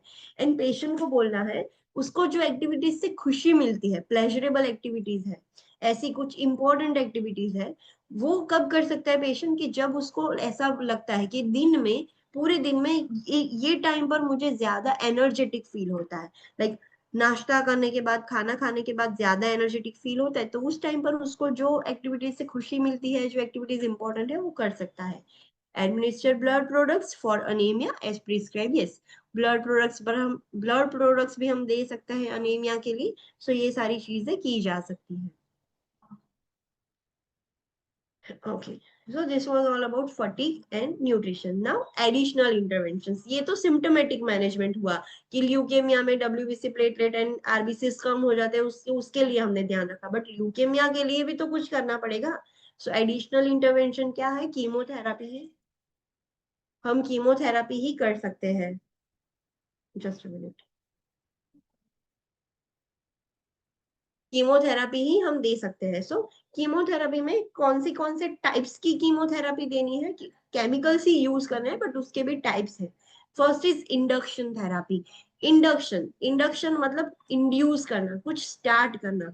सो induction therapy is aimed at achieving rapid complete remission of all the manifestations of this disease. Induction therapy का मेन गोल क्या है? उसमें भी दवाई देकर ही, केमिकल्स देकर ही हम सब करते हैं। So it is the induction type of chemotherapy. So ये थेरापी का हमारा मेन गोल क्या है? कि हमें रैपिडली, बहुत जल्दी से जल्दी पेशेंट को रेमिशन पीरियड में लाना है। रेमिशन पीरियड मतलब हमें स्टेबिलाईज करना है। ये जो WBC प्लेटलेट और ये सब कुछ लो हो गया था, जो सिम्टम्स थे, जो मैनिफेस्टेशंस थे कैंसर के, ल्यूकेमिया के, उसको हमें स्टेबिलाईज करना है। सो हम रैपिडली उसको कीमो ड्रग्स दे, एक बार पेशेंट स्टेबिलाईज हो गया तो फिर हम जो भी करना है करेंगे। So that is called as induction therapy. Got it? Online students, पता चला व्हाट इज इंडक्शन थेरापी?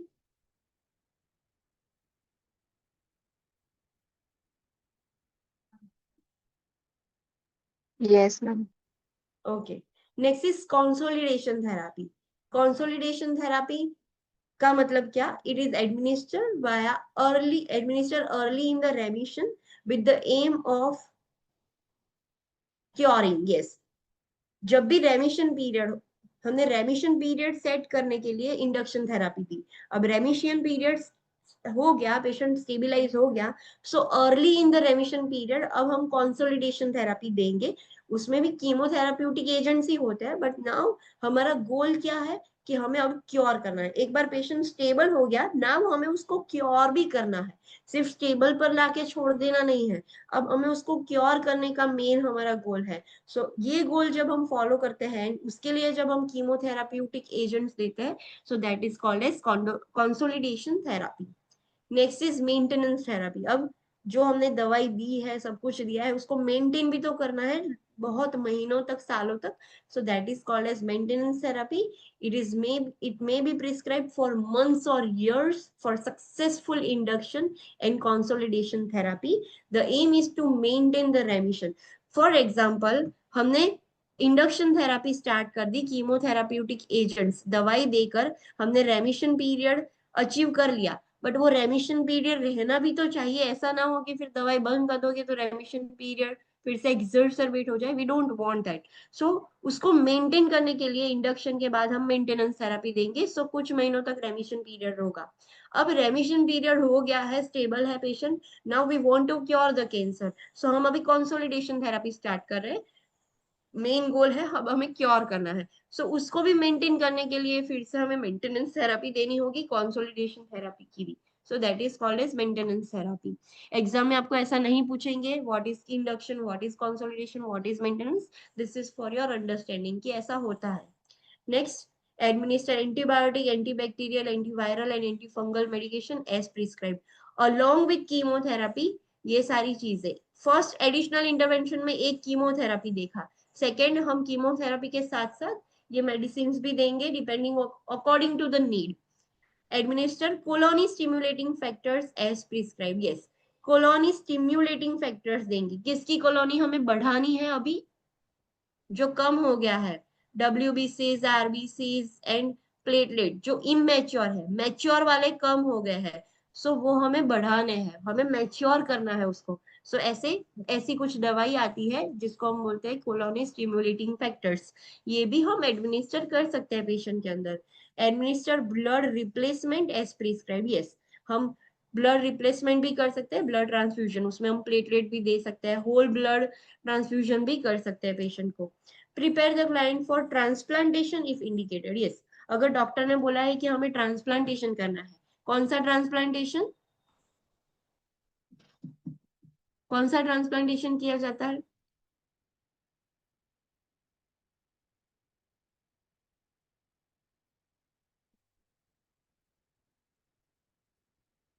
कौन सा ट्रांसप्लांटेशन की बात कर रही है, kidney, liver, heart, stem cell. Stem cell transplantation. Yes, so अगर वो इंडिकेटेड है, करने की जरूरत है, तो उसके लिए पेशेंट को प्रिपेयर करेंगे। Instruct the client in appropriate home care measures, patient को समझाएंगे घर पे क्या ध्यान रखना है, क्या करना है। Provide psychological support and support services for home care. Yes, patient को थोड़ा साइकोलॉजिकल सपोर्ट भी देना होगा बिकॉज उसको कैंसर हुआ है, सो वो थोड़ा लाइक डिप्रेस्ड हो जाएगा, सो साइको सोशल सपोर्ट देना पड़ेगा। एंड सपोर्ट सर्विसेज के बारे में भी हमें इंफॉर्मेशन देनी होगी कि घर पे उसको केयर करनी है तो कौन सी सपोर्ट सर्विसेज वो यूज कर सकता है। सो ये सारी चीजें हम प्रोवाइड करेंगे पेशेंट को।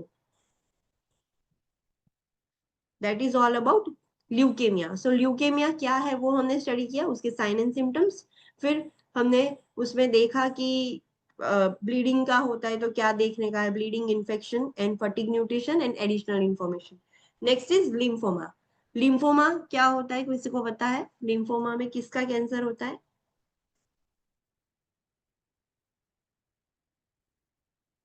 लिम्फोमा में lymph node.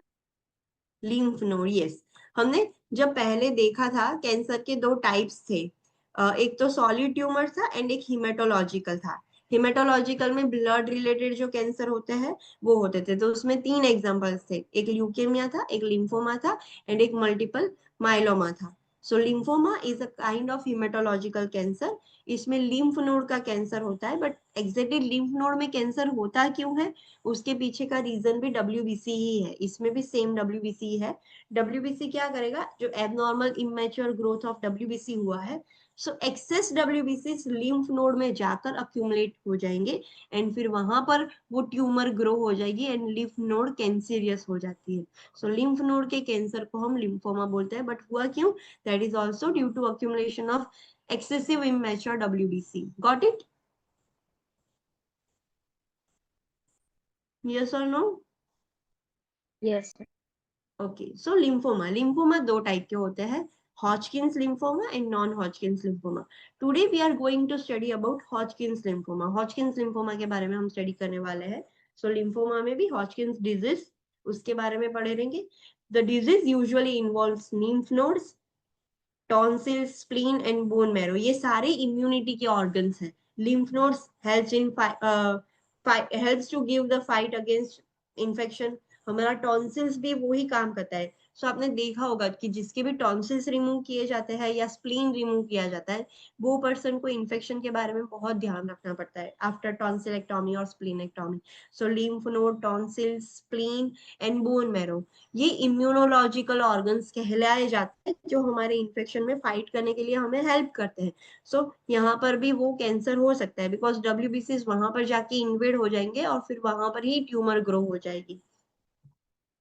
and is characterized by presence of Reed-Sternberg cells in the nodes. ये चीज याद रखनी है. This is the main difference. Lymphoma, that is the cancer of lymph node, जो दो टाइप का होता है, हॉजकिंस एंड नॉन हॉजकिंस।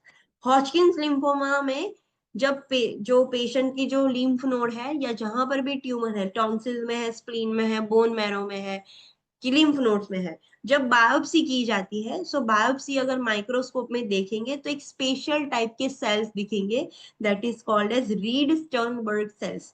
अगर ये सेल्स प्रेजेंट है तो हम कहेंगे कि पेशेंट को हॉजकिंस डिजीज है। अगर ये सेल्स नहीं है तो हम पेशेंट को कहेंगे नॉन हॉजकिंस डिजीज है। So this is the main difference. But Hodgkin's lymphoma में बायोप्सी के अंदर जब चेक करेंगे, so there will be a presence of Reed Sternberg cells. Got it? Nodes के अंदर ये प्रेजेंट होगा। Got it? पता चला? हाँ। Lymphoma is classified as Hodgkin's lymphoma and non-Hodgkin's depending on the cell type and are characterized by abnormal proliferation of lymphocytes. Yes, lymphoma दो type का होता है, Hodgkin's and non-Hodgkin's. किस पर डिपेंड करता है? सेल के टाइप पर डिपेंड करता है। दूसरा, ये होता क्यों है? And it is characterize by abnormal proliferation of lymphocytes. Lymphocytes क्या है? WBCs। सो WBCs दोनों जगह पर जाके एबनॉर्मल ग्रो होना स्टार्ट हो जाएंगे, एबनॉर्मली प्रोलिफरेट होंगे। जो इमेच्योर WBCs है वो वहां पर जाके ट्यूमर बना देंगे, सो उसकी वजह से लिम्फोमा होता है। अगर रीड स्टर्नबर्ग सेल प्रेजेंट है तो दैट इज हॉजकिंस लिम्फोमा, अगर नहीं है तो नॉन हॉजकिंस होगा। Hodgkin's disease is a malignancy of lymph nodes that originate in a single lymph node or a chain of node. Yes, Hodgkin lymphoma है, Hodgkin's disease है, वो lymph node का disease है। उसमें क्या होता है? या तो सिंगल लिम्फ एनलार्ज हो जाएगी, एक ही सिंगल नोड एनलार्ज हो जाएगी, या तो चेन एनलार्ज होगी, लाइक दिस। फॉर एग्जाम्पल हम देखें, हेड है, ये नेक है, और ये चेस्ट है पेशेंट का। I'm not good at drawing. Okay, ये पेशेंट है। सो फॉर एग्जांपल पेशेंट की नेक की एक लिम्फ नोड में कैंसर हो गया है। सो या तो वो सिंगल लिम्फ नोड इन्वॉल्व होगी या तो चेन। सो उसके लाइन में जितनी भी आती है उतनी ही लिम्फ नोड इन्वॉल्व होगी। ऐसा नहीं कि नेक की लिम्फ नोड में कैंसर हुआ है सो पैर की लिम्फ नोड होगी वहां पर एक कैंसर होगा, नो। हॉजकिंस डिजीज में एक सिंगल लिम्फ नोड में ओरिजिनेट होता है, या तो वो चेन ऑफ नोड्स होती है जो लोकलाइज एक एरिया की होती है, वो इन्वॉल्व होगी। नॉन हॉजकिंस में क्या होता है? डिस्टेंस होता है, लाइक हेड की है तो दूसरी पैर की भी हो सकती है, बट हॉजकिंस में सिंगल होगी या तो उसकी उतनी जो चेन है जहां से वो एक दूसरे से कनेक्टेड है, लोकलाइज है, उतनी लिम्फ नोड इन्वॉल्व होगी। अंडरस्टूड? कॉन्सेप्ट पता चल रहा है? Online students, are you getting it और नॉट, कि ऊपर से जा रहा है?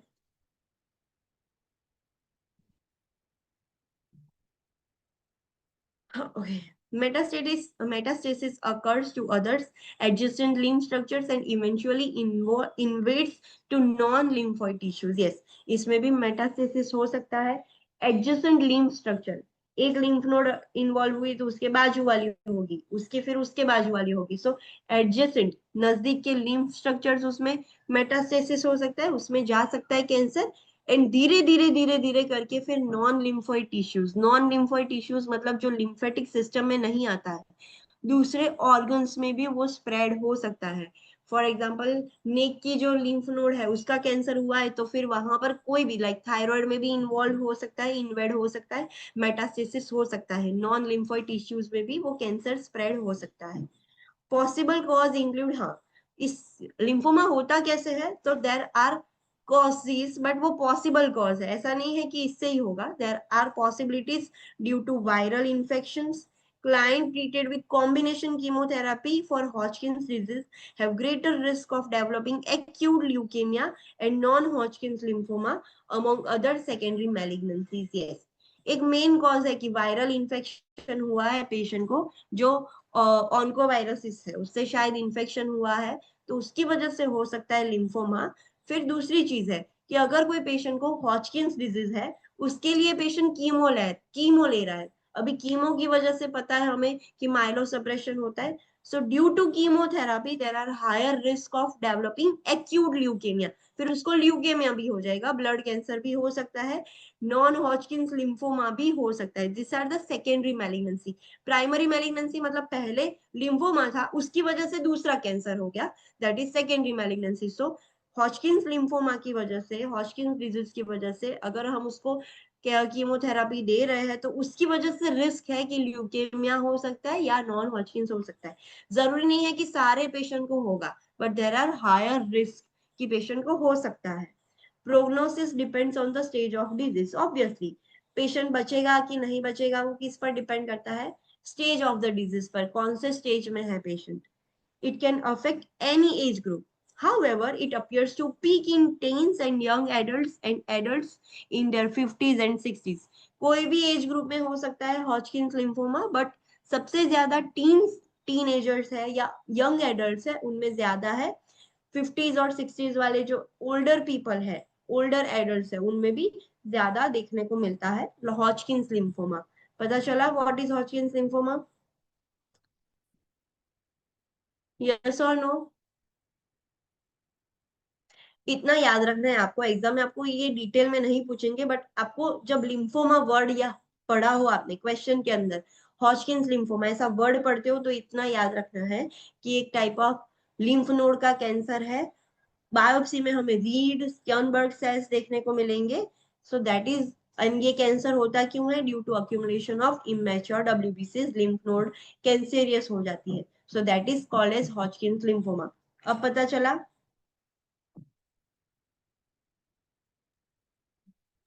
Yes assessment finding. यस, जब लिम्फ नोड का कैंसर होगा, लिम्फोमा होगा, तो साइन एंड सिम्टम्स कैसे होंगे?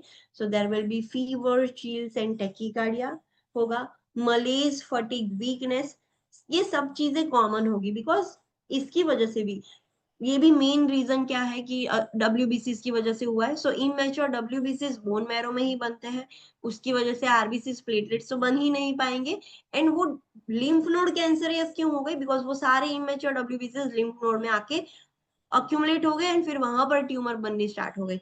सो अनीमिया के, थ्रोम्बोसाइटोपेनिया के साइन एंड सिम्टम्स तो होंगे, बट दूसरे भी सिम्टम्स देखने को मिलेंगे, इन्फेक्शन के भी सिम्टम्स देखने को मिलेंगे। So fever, chills, tachycardia, malaise, fatigue, weakness, night sweats होंगे, loss of appetite and significant weight loss होगा। There will be anaemia, there will be thrombocytopenia, enlarge lymph nodes, spleen and liver दोनों, जो भी lymph node involve हो गई है वो सारी लिम्फ नोड्स एनलार्ज हो जाएगी, स्प्लीन एंड लीवर एनलार्ज हो जाएगा। Positive biopsy of lymph nodes with cervical nodes most often affected first. Yes, ये चीज ध्यान रखनी है। सबसे कॉमन लिम्फोमा, सबसे कॉमन लिम्फ नोड जिसमें ज्यादा इफेक्ट होता है सबसे कॉमनली जो सर्वाइकल है, ये नेक एंड ये कॉलर वाली जो शोल्डर वाली जो लिम्फ नोड्स है वो सबसे ज्यादा इन्वॉल्व होती है। यहाँ की जो लिम्फ नोड्स है उसको हम सर्वाइकल लिम्फ नोड्स बोलते हैं। सो ये सबसे ज्यादा अफेक्ट हो जाती है लिम्फोमा में। सबसे, अगर आप देखने जाओ कि कैंसर ऑफ लिम्फ नोड, तो सबसे पहले सर्वाइकल नोड्स अफेक्ट हो जाएगी। Presence of Reed Sternberg cells in the nodes, biopsy करेंगे तो नोड्स के अंदर रीड स्टर्नबर्ग सेल्स देखने को मिलेंगे। Positive CT scan of the liver and spleen, हम सीटी स्कैन करेंगे तो वो भी पॉजिटिव आएगा, हमें देखने को मिलेगा कि कैंसर है। एंड पेट स्कैन करेंगे तो भी हमें पता चलेगा, position emission tomography to stage the disease and monitor the response of therapy. Yes, PET scan करके हमें पता चलेगा कि कौन से स्टेज में है। पेट स्कैन से हमें मेटास्टेसिस पता चलता है कि कितनी जगह पर कैंसर स्प्रेड है, एक जगह पर है, लोकलाइज है, हेड से टो तक पूरा हो गया है कि क्या है, वो हमें पता चल जाएगा। So this are the assessment findings. Sign and symptoms, manifestations, lab values, ये सारी होंगी। नाउ इंटरवेंशंस, जब भी हॉचकिंस लिम्फोमा होगा तो इंटरवेंशंस क्या करेंगे? So for earlier stages, that is stage 1 and 2, stage 1 में क्या होता था? हमने ग्रेडिंग एंड स्टेजिंग देखा। स्टेज 1 में क्या होता था? Stage 1 means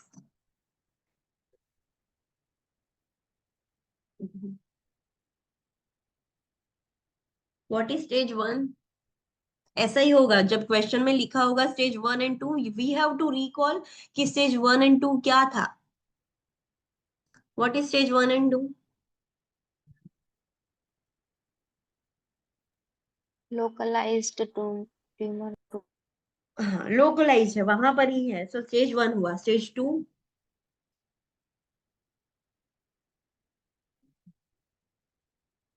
stage 2? limited local spread limited local spread, मतलब आसपास के ऑर्गन्स है उसमें भी वो कैंसर स्प्रेड हो जाएगा। सो स्टेज 1 एंड स्टेज 2 है वो अर्लियर स्टेज है। सो उसमें क्या करना होगा? For earlier stages, stage 1 and 2, without mediastinal lymph node involvement, the treatment of choice is extensive external radiation of the involved lymph node region. Yes, अगर स्टेज 1 एंड स्टेज 2 में है पेशेंट और उसमें भी मीडियास्टिनल लिम्फ नोड इन्वॉल्व नहीं हुई है, mediastinal मतलब चेस्ट की लिम्फ नोड अगर इन्वॉल्व नहीं हुई है, तो ट्रीटमेंट हम क्या देंगे? एक्सटर्नल रेडिएशन थेरापी, टेलीथेरापी देंगे। एंड जो पर्टिकुलर जो लिम्फ नोड इन्वॉल्व हुई है, जिसके आसपास की लिम्फ नोड इन्वॉल्व हुई है, तो उस पर सीधा रेडिएशन डाल के हम उसको ठीक करेंगे। With more extensive disease, radiation and multi agent chemotherapies are use. Yes, अगर ज्यादा डिजीज बढ़ गया है, स्टेज 3 एंड स्टेज 4 में चला गया है, so along with radiation therapy multiple agents हम यूज करके कीमोथेरापी, सो ये दोनों साथ में देना पड़ेगा। Monitor side effects related to chemotherapy and radiation therapy. Chemotherapy की वजह से जो साइड इफेक्ट्स होते हैं वो हमें मॉनिटर करने होंगे, रेडिएशन की वजह से जो होता है वो भी मॉनिटर करने पड़ेंगे। Monitor for science of infection and bleeding. Yes, because infection का भी रिस्क है, थ्रोम्बोसाइटोपेनिया की वजह से ब्लीडिंग का भी रिस्क है। We have to maintain infection and bleeding precautions. Infection precautions मतलब न्यूट्रोपेनिक प्रिकॉशन, ब्लीडिंग प्रिकॉशंस, वो सब हमें मेंटेन करना पड़ेगा ये पेशेंट में भी। वो क्या है, बार बार वो रिपीट नहीं करेंगे, हमें प्रीवियस कॉन्सेप्ट का पता होना चाहिए। Discuss the possibility of sterility with the client receiving chemotherapy and or radiation therapy and inform the client of fertility options such as sperm banking. Yes, अगर कोई पेशेंट को कीमोथेरापी ले रहा है पेशेंट या रेडिएशन थेरापी ले रहा है, तो उसकी वजह से स्टरिलिटी हो सकती है। स्टरिलिटी मतलब स्पर्मेटोसाइट्स डैमेज होते थे ना, सो वो फादर नहीं बन पाएगा जो मेल पेशेंट है। तो हम उसको पहले से इन्फॉर्म कर सकते हैं before initiating chemotherapy and radiation therapy. Patient को हम बोल सकते हैं कि आप स्पर्म स्टोरेज करवा सकते हो, स्पर्म बैंकिंग ये ऑप्शन यूज कर सकते हो कि पहले से ही स्पर्म स्टोर करके रखो, सो लेटर ऑन वो काम लगे। Because due to chemo and radiation therapy आपके स्पर्म काउंट्स मतलब आपकी फर्टिलिटी अफेक्ट हो जाएगी, you will become sterilised. So ये चीज आप पहले से ही डिस्कस कर सकते हो। एंड कीमोथेरापी रेडिएशन थेरापी बारे में हमने ऑलरेडी स्टडी कर लिया है इंट्रोडक्शन में ही। सो वो सारी ट्रीटमेंट कॉमन ही होती है कैंसर में। इधर we can do surgery, surgery करके रिमूव कर सकते हैं, या तो कीमो एंड रेडिएशन, ये ही ऑप्शन है, इसके सिवाय चौथा कोई ऑप्शन नहीं है। Okay, so that was all about lymphoma. Next is multiple myeloma. Multiple myeloma is also a kind of hematological cancer. Now, इसमें होता क्या है? Any idea? किसी ने सुना है multiple myeloma पहले? Yes or no? Okay. So, इसमें भी WBC इजी रोल प्ले करते हैं। हमने आगे एक साइकिल देखी थी कि एक मेन सेल होता है, इमेच्योर लाइक WBC जो भी हम बोलते हैं, उसमें से दो निकलते हैं, एक लिम्फोब्लास्ट निकलेगा, एक माइलोब्लास्ट निकलेगा, राइट? हमने ये देखा था। लिम्फोब्लास्ट में से मैच्योर होके वो सब B cells and T cells बनाता था, बी सेल्स टी सेल्स, इसमें से न्यूट्रोफिल्स, इओसिनोफिल्स एंड बेसोफिल्स बनता था, राइट? ये साइकिल हमने देखी थी। मैच्योर इमेच्योर वाला अभी मैं नहीं बता रही हूँ, बट ऐसा होता है कि पहले इमेच्योर ये होता है, फिर वो मैच्योर होके इमेच्योर ये बनाता है, फिर वो मैच्योर होता है। नाउ ये B cells and T cells immunity बढ़ाने का काम करते हैं, इनके अगेंस्ट फाइट करते हैं। बट बी सेल्स में से भी एक सेल डिवाइड होके आगे बढ़ता है, that is called as plasma cell. Plasma cell ऐसा होता है। ये भी इन्फेक्शन को फाइट करने के लिए ही इंपॉर्टेंट है। Plasma cells directly free float करते हैं प्लाज्मा के अंदर ही, एंड ये कोई भी इंफेक्शन होता है, कुछ भी होता है, सो ये रिकॉग्नाइज करते हैं, ये भी फाइट करने में हेल्प करता है। सो अब ये जो इन्फेक्शन है, ये जो प्लाज्मा सेल्स है, बी सेल्स में से प्लाज्मा सेल्स बनेंगे, बट वो पहले तो इमेच्योर होते हैं, फिर वो मैच्योर होता है। कोई भी चीज पहले बेबी होती है, फिर वो बड़ा होता है। सो अगर abnormal immature proliferation of plasma sales हो जाएगा बोन के अंदर, तब हम उसको बोलेंगे multiple myeloma. Got it? What is multiple myeloma? पता चला? यस और नो? Yes ma'am. हाँ। सो इतना याद रखना है। डिफरेंस मैं बता देती हूँ। ल्यूकेमिया, ल्यूकेमिया में क्या होता है, इमेच्योर लिम्फोसाइट्स या माइलोब्लास्ट हो जाएंगे in the bone marrow, that is called as leukaemia. Lymphoma में क्या होगा, इमेच्योर जो डब्ल्यूबीसीज है वो लिम्फ नोड में जाके इन्वेड करके लिम्फ नोड के अंदर ट्यूमर क्रिएट कर देगी, so that is lymphoma. Multiple myeloma में क्या होगा, मैलिग्नेंट प्रोलिफरेशन होगा, मतलब abnormal immature over production of plasma cells होंगे in the bone. So bone के अंदर, बोन सारे बोन्स के अंदर बोन मैरो होता है, सो बोन के अंदर ये होगा, सो उसको हम बोलेंगे मल्टीपल माइलोमा। अभी प्लाज्मा सेल्स है क्या, so plasma cells B cells जो होते हैं उसमें से ही आता है। It is a kind of WBC, ऐसा आप याद रख सकते हो। सो उसको हम मल्टीपल माइलोमा बोलेंगे। Okay, so multiple myeloma, it is a malignant proliferation of plasma cells within the bone, जिसको हम multiple myeloma बोलते हैं। Excessive number of abnormal plasma cells invade the bone marrow and ultimately destroy the bone. Invasion of the lymph node, spleen and liver also occurs. Yes, ये abnormal growth of plasma cells हो गया, so वो क्या करेगा, bone marrow के अंदर जाकर invade हो जाएगा, बोन मैरो में चला जाएगा, जिसकी वजह से बोन भी डिस्ट्रॉय हो जाएगा। लिम्फ नोड्स में भी वो इन्वेड कर सकता है, स्प्लीन में भी वो इन्वेड कर सकता है, लीवर में भी इन्वेड वो कर सकता है। The abnormal plasma cell produce an abnormal antibody, myeloma protein or the Bence-Jones protein found in the blood and urine. Yes, अब ये प्लाज्मा सेल्स है। प्लाज्मा सेल्स इन्फेक्शन को फाइट करने में हेल्प करते हैं। सो फाइटिंग में ये जो भी B cells, T cells, neutrophils, basophils, ये जो भी सेल्स है वो क्या करते हैं, एंटीबॉडी सिक्रीट करते हैं। एंटीबॉडी सिक्रीट होगा तो जो भी फॉरेन ऑब्जेक्ट है, लाइक वायरस है, बैक्टीरिया है, उसके अंदर एंटीजन होता है, सो एंटीबॉडी एंटीजन रिएक्शन होता है। सो ये जो एबनॉर्मल बहुत सारे प्लाज्मा सेल्स है, सो एबनॉर्मल प्लाज्मा सेल्स है, बहुत ज्यादा है, सो वो एबनॉर्मल एंटीबॉडी सिक्रीट करेंगे, बहुत ज्यादा एक्सेसिव एंटीबॉडी सिक्रीट करेंगे। वो एंटीबॉडी क्या है, एक माइलोमा प्रोटीन है, या तो हम उसको ऐसा भी बोल सकते हैं बेंस जोन्स प्रोटीन। ये साइंटिस्ट ने आइडेंटिफाई किया था कि ऐसा कुछ होता है, इसलिए उसके नाम से ये प्रोटीन का नाम दे दिया है। सो ये एक्सेसिव हो जाएगा, और जो हमें ब्लड में भी देखने को मिलेगी, यूरिन में भी देखने को मिलेगी। फॉर एग्जाम्पल, जो भी पेशेंट को मल्टीपल माइलोमा है, अगर हम उसका ब्लड टेस्ट करेंगे तो ब्लड के अंदर हमें माइलोमा प्रोटीन देखने को मिलेगा। ये क्या है, एक्सेसिव एंटीबॉडी है जो प्लाज्मा सेल्स ने सीक्रेट की है। या तो यूरिन के अंदर भी, आपको यूरिन टेस्ट करोगे तो यूरिन में भी आपको ये एंटीबॉडीज, माइलोमा प्रोटीन आपको देखने को मिलेगा। So this happens in multiple myeloma.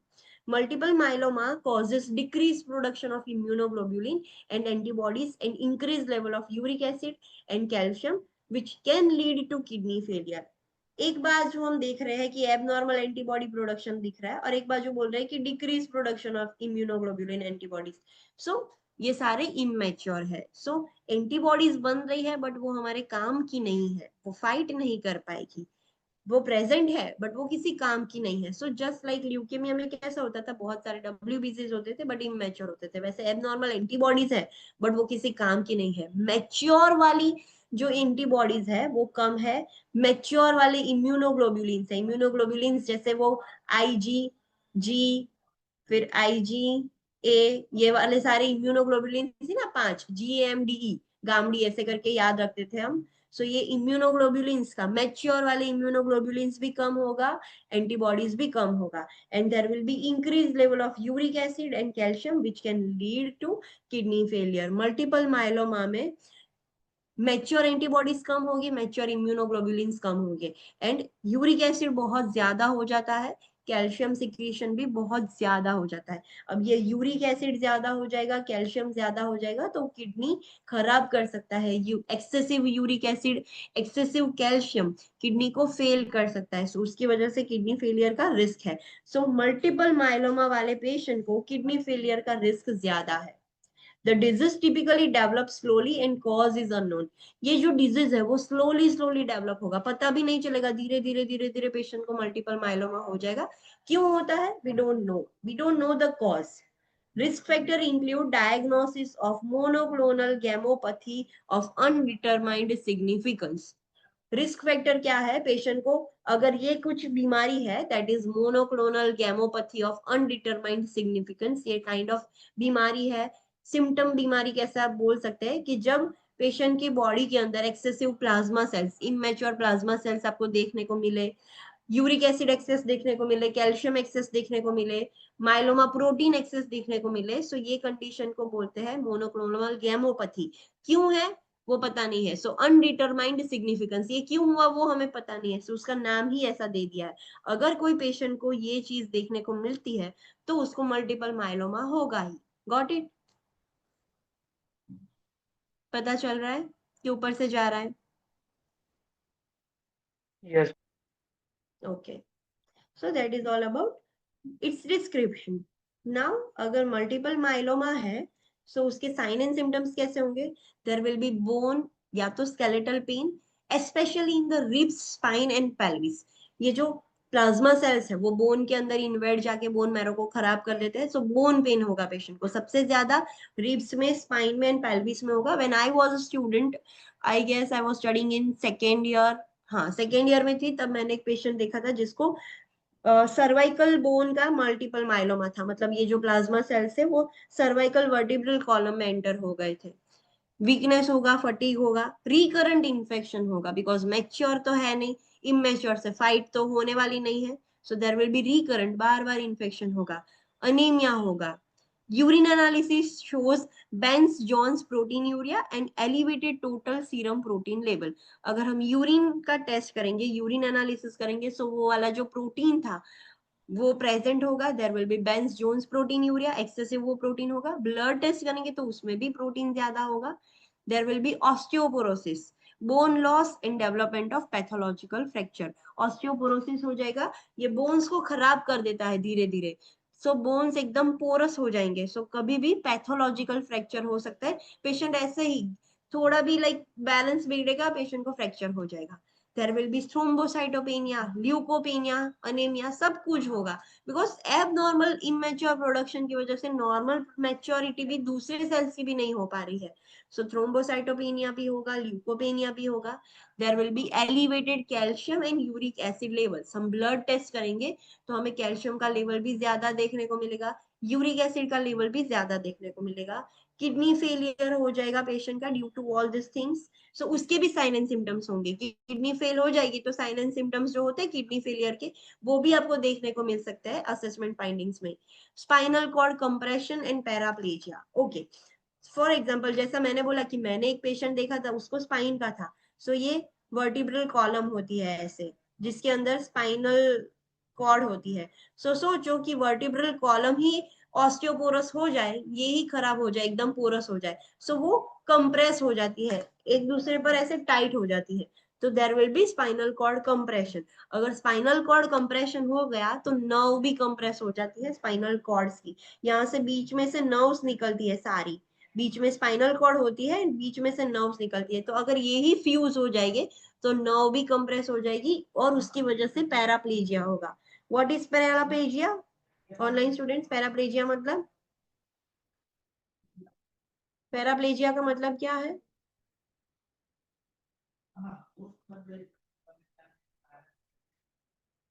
Online students, what is paraplegia?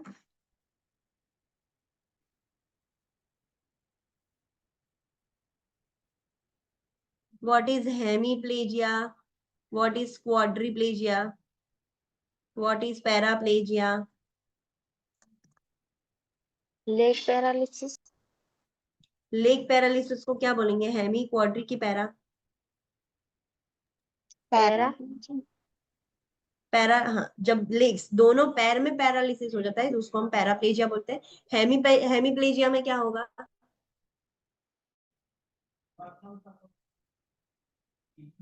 Hemiplegia में क्या होगा? One side body, one side का, एक साइड का हाथ, वो ही सेम साइड का पैर। लेफ्ट साइड का हाथ है तो लेफ्ट साइड का हाथ एंड पैर दोनों में पैरालिसिस हो जाएगा तो हम हेमीप्लेजिया बोलेंगे। क्वाड्रिप्लेजिया मीन्स,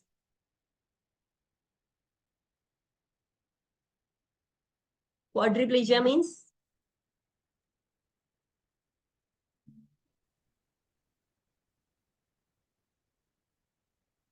क्वाड्रिप्लेजिया मतलब चारों के चार लिंब, दोनों हाथ दोनों पैर, चारों के चार चीज पैरालिसिस हो जाती है तब हम उसको बोलते हैं क्वाड्रिप्लेजिया। सो स्पाइनल कॉर्ड कंप्रेस हो जाएगी तो वो वर्टिब्रल कॉलम ऐसे फ्यूज हो जाएगी तो नर्व्स भी कम दब जाएगी तो उसकी वजह से पैराप्लेजिया हो सकता है। Bone marrow aspiration shows the abnormal number of immature plasma sales. Yes, जब बायोप्सी के लिए बोन मैरो में से आप सैंपल लोगे, एस्पिरेट करोगे और चेक करोगे माइक्रोस्कोप में तो आपको इतने ज्यादा abnormal number of immature plasma sales देखने को मिलेंगे जिसकी वजह से ये सब प्रॉब्लम हो रहा था। मैच्योर तो है नहीं, इमेच्योर ज्यादा देखने को मिलेंगे। So this are the sign and symptoms. What is this red important point? Let's study. The client with multiple myeloma it is at risk of pathological fractures. हमें पता है कि उसका ऑस्टियोपोरोसिस हो जाता है। सो अब पता चला कि कैल्शियम लेवल एलिवेट क्यों होता है। बोन्स में से सब कैल्शियम निकल निकल कर सारा ब्लड में आ रहा है। सो जो भी क्लाइंट को मल्टीपल माइलोमा है वो क्लाइंट को पैथोलॉजिकल फ्रैक्चर्स का रिस्क बहुत ज्यादा है। Therefore provide skeletal support during moving, turning and ambulating and provide a hazard free environment.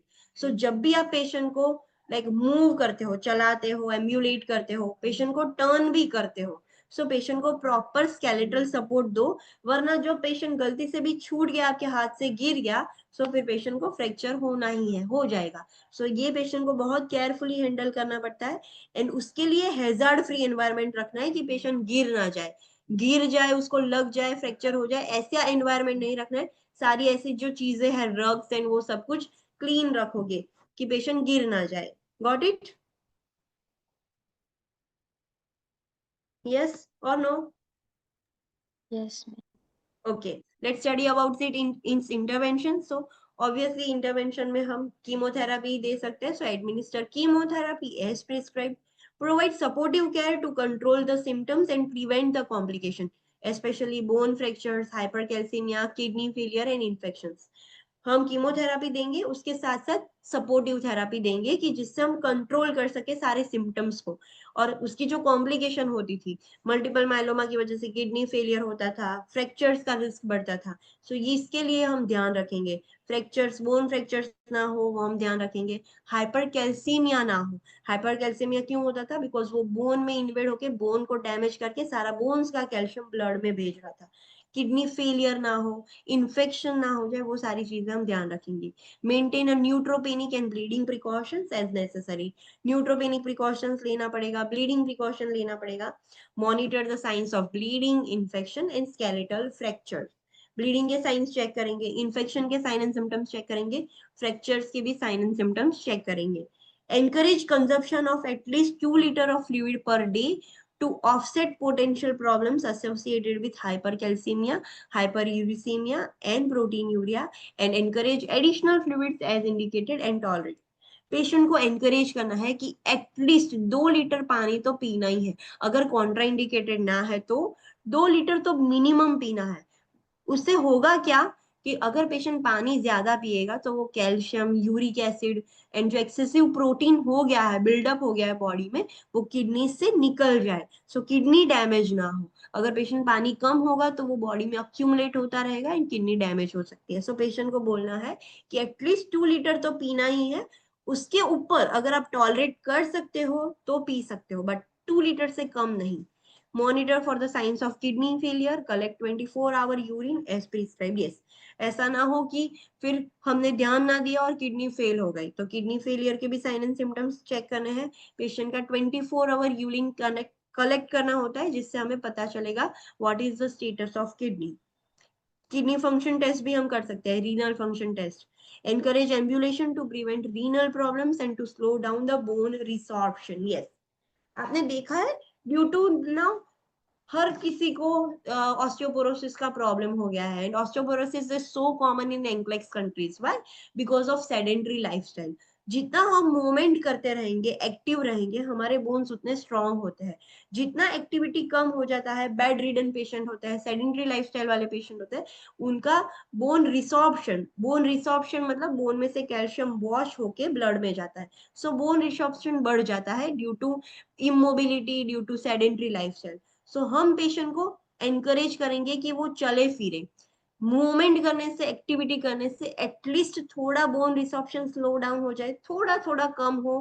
होने तो वाला ही है due to that invasion of plasma cells, but at least चले फिरेगा तो थोड़ा कम होगा। Administer IV fluids and diuretics as prescribed to increase the renal excretion of calcium. Patient को IV फ्लूइड्स देंगे जिससे वो डाइल्यूट हो जाए, डायूरेटिक्स देंगे कि सारा जो एक्स्ट्रा कैल्शियम है वो सब कुछ निकल जाए, किडनी से बाहर निकल जाए, वरना वो बॉडी में रहकर डैमेज कर देगा। Administer blood transfusion as prescribe for anaemia. Patient को अनीमिया है due to low level of RBCs, तो हम ब्लड ट्रांसफ्यूजन भी करेंगे। Administer analgesics as prescribe to provide and provide non-pharmacological therapies to control the pain. Patient को bone pain हो रहा था, स्केलेटल पेन हो रहा था, सो पहले नॉन फार्मेकोलॉजिकल थेरापी यूज करेंगे, इमेज गाइडेड इमेजरी है, रिलैक्सेशन है, ब्रीथिंग, वो सब यूज करेंगे। अगर उससे नहीं बात बन रही है तो एनाल्जेसिक्स भी हम दे सकते हैं to control the pain. Administer antibiotics as prescribe for infection. अगर इन्फेक्शन है तो जो भी है एंटीबायोटिक, एंटीवायरल, एंटीफंगल जो भी है वो देना पड़ेगा। Prepare the client for local radiation therapy if prescribe. Yes, एक जगह पर फॉर एग्जाम्पल हमें पता चल गया है कि स्पेसिफिक, जैसा मैंने बोला था कि मैंने जो पेशेंट देखा था उसको सर्वाइकल जो बोन था उसमें इन्वेड हो गया था, तो स्पेसिफिक सीधी वहां पर हम दे सकते हैं रेडिएशन थेरापी। सो एक स्पेसिफिक जगह पर लोकल रेडिएशन थेरापी भी हम दे सकते हैं, उसके लिए भी पेशेंट को प्रिपेयर कर सकते हैं। Instruct the client in home care measures and science of infection. Patient को बोलना है कि घर पे क्या ध्यान रखना है, इन्फेक्शन के साइन एंड सिम्टम्स क्या है उसको भी पता चले। Administer bisphosphonate medication as prescribed to slow down the bone damage and reduce the pain and risk of the fracture. Yes, ये चीज याद रखनी है। Calcium and phosphorus. Okay, let me write it short. Calcium and phosphorus are enemies. वो दोनों दुश्मन है। अगर कैल्शियम इंक्रीज होगा तो फॉस्फोरस डिक्रीज होगा, अगर कैल्शियम डिक्रीज होगा तो फॉस्फोरस इंक्रीज होगा। ये दोनों कट्टर दुश्मन है। सो अभी हुआ क्या है, पेशेंट की बॉडी के अंदर, ब्लड के अंदर क्या इंक्रीज हो गया है? इन मल्टीपल माइलोमा कौन सा इलेक्ट्रोलाइट इंक्रीज हो जाता है? कैल्शियम। Increase calcium. अभी हमें इसको ठीक करना है। ये कैल्शियम कहाँ से आया? बोन्स में से आया। ये बोन्स थी, उसमें से कैल्शियम आ गया राइट अंदर। So we want to reduce the blood calcium level, हमें ये कैल्शियम को वापस बोन में भेजना है। सो हम क्या करेंगे? कैल्शियम का दुश्मन कौन है? फॉस्फोरस है। सो ये बिसफॉस्फोनेट मेडिकेशन है जिसमें फॉस्फोरस होता है। सो हम पेशेंट को फॉस्फोरस देंगे, मेडिसिन देंगे। सो जैसे ही फॉस्फोरस एंटर होगा, कैल्शियम उसका दुश्मन है, सो इमीडिएटली सारा कैल्शियम वापस से बोन्स में चला जाएगा, एंड बोन डैमेज भी कम हो जाएगा, पेन भी कम हो जाएगा, फ्रैक्चर का रिस्क भी कम हो जाएगा। So we can administer bisphosphonate. इतना याद रखना है, whenever there is high level of calcium we can administer phosphorus, and उसकी मेडिकेशन कौन सी है? बिसफॉस्फोनेट, जिसके पीछे ड्रोनेट नाम होता है। ड्रोनेट वर्ड जिसके भी पीछे आता है, जो भी मेडिकेशन के पीछे, रिस ड्रोनेट, ऐसा ड्रोनेट वर्ड है, दिस इंडिकेट्स कि इसके अंदर फॉस्फेट है। ये बिसफॉस्फोनेट की मेडिकेशन है, उसका सफिक्स है ड्रोनेट। ये सारी चीजें हम फार्माकोलॉजी में पढ़ेंगे, बट इतना याद रखना है कि कैल्शियम को कम करने के लिए हम बिसफॉस्फोनेट मेडिकेशंस दे सकते हैं। Got it? यस और no? Yes, ma'am. Okay, so let's do a quick revision. यहाँ पर हिमेटोलॉजिकल कैंसर्स खत्म हो गए। अब कल से ऑर्गन के, सॉलिड ट्यूमर वाले एक एक ऑर्गन के कैंसर स्टार्ट होंगे। सो आज हमने देखा इन्फेक्शन, ल्यूकेमिया में इन्फेक्शन होता है तो इन्फेक्शन, न्यूट्रोपेनिक प्रिकॉशन, जब भी इन्फेक्शन हो पेशेंट को तो हम क्या इंटरवेंशन लेंगे कि पेशेंट को इन्फेक्शन से बचा सके। हो जाता है तो क्या करना है, क्या चीजें असिस्ट करेंगे, वो सब हमने देखा है related to infection. So neutropenic precautions देखे हमने। फिर what is the red important point? ये रीड इंपॉर्टेंट पॉइंट क्या है?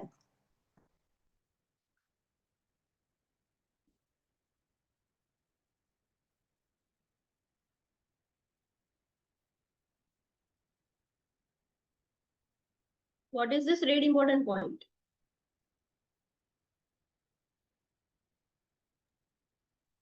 In immunosuppressant client, infection is a major cause of death.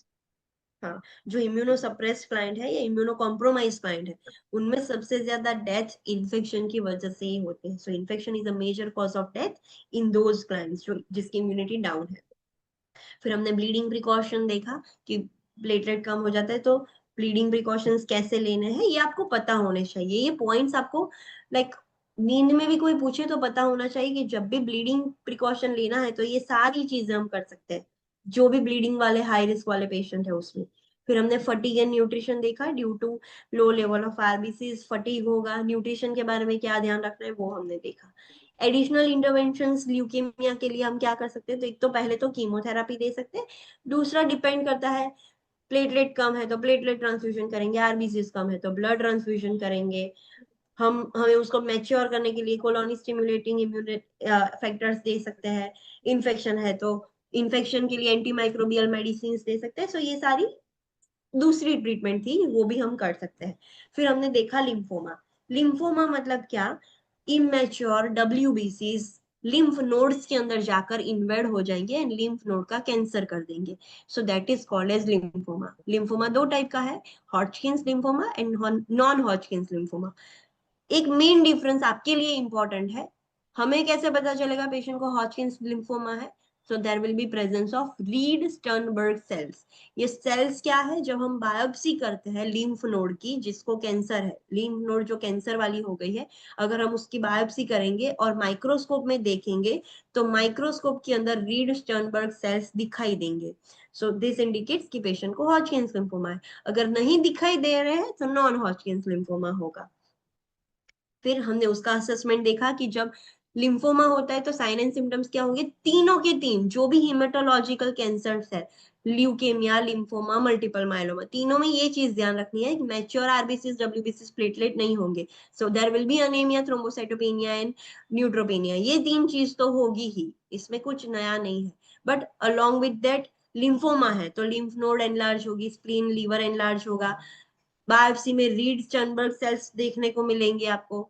PET scan, CT scan से भी पता चलेगा. एंड सबसे कॉमन लिम्फ नोड जो ज्यादा अफेक्ट हो जाती है that is cervical lymph nodes, जो नेक एंड शोल्डर एरिया में होती है, वो नोड्स ज्यादा अफेक्ट हो जाती है.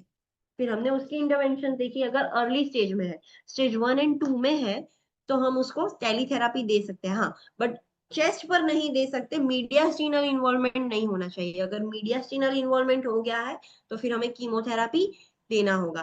अगर 1 और 2 में है, मीडियास्टिनल इन्वॉल्वमेंट नहीं हुआ है, चेस्ट की लिम्फ नोड्स इन्वॉल्व नहीं हुई है, तो हम टेलीथेरापी दे सकते हैं. बट अगर स्टेज 3 और 4 में चला गया है, मीडियास्टिनल इन्वॉल्वमेंट हो गया है, सो अलोंग विथ रेडिएशन हमें कीमोथेरापी भी देनी पड़ेगी. दोनों कॉम्बिनेशन में देना होगा. फिर हमने दूसरा देखा कि ब्लीडिंग प्रिकॉशन, न्यूट्रोपेनिक प्रिकॉशन ध्यान रखेंगे. स्टेरिलिटी के बारे में बोला पेशेंट को, due to chemotherapy, radiation therapy fertility खराब हो सकती है. पेशेंट को बोल सकते हैं स्पर्म बैंकिंग करवा सकती है. फीमेल्स है तो वो ओवम को भी फ्रीज करवा सकते हैं. So this are the options. फिर हमने देखा multiple myeloma. This is also haematological cancer. इसमें क्या होता है, जो प्लाज्मा सेल्स है, it is the type of WBC. जो बी सेल्स में से निकलते हैं वो प्लाज्मा सेल्स होते हैं. इमेच्योर प्लाज्मा सेल्स जाकर बोन में इन्वेड हो जाएंगे एंड जिसकी वजह से बोन खराब हो जाएगा. तो इसको हम बोलते हैं मल्टीपल माइलोमा. अब ये इमेच्योर प्लाज्मा सेल्स है, वो इतनी ज्यादा इमेच्योर एंटीबॉडी सिक्रीट कर देंगे कि ब्लड के अंदर भी आपको देखने को मिलेगी, ब्लड टेस्ट करोगे तो. Mature immunity antibodies and immunoglobulin नहीं है, जो एक्चुअली में फाइट करने के लिए हमारे लिए काम आते हैं, वो नहीं है. इमेच्योर बहुत ज्यादा है. इसमें कैल्शियम भी बढ़ जाता है, बोन्स में से निकला, वो बोन डैमेज हुआ तो उसमें से कैल्शियम निकला.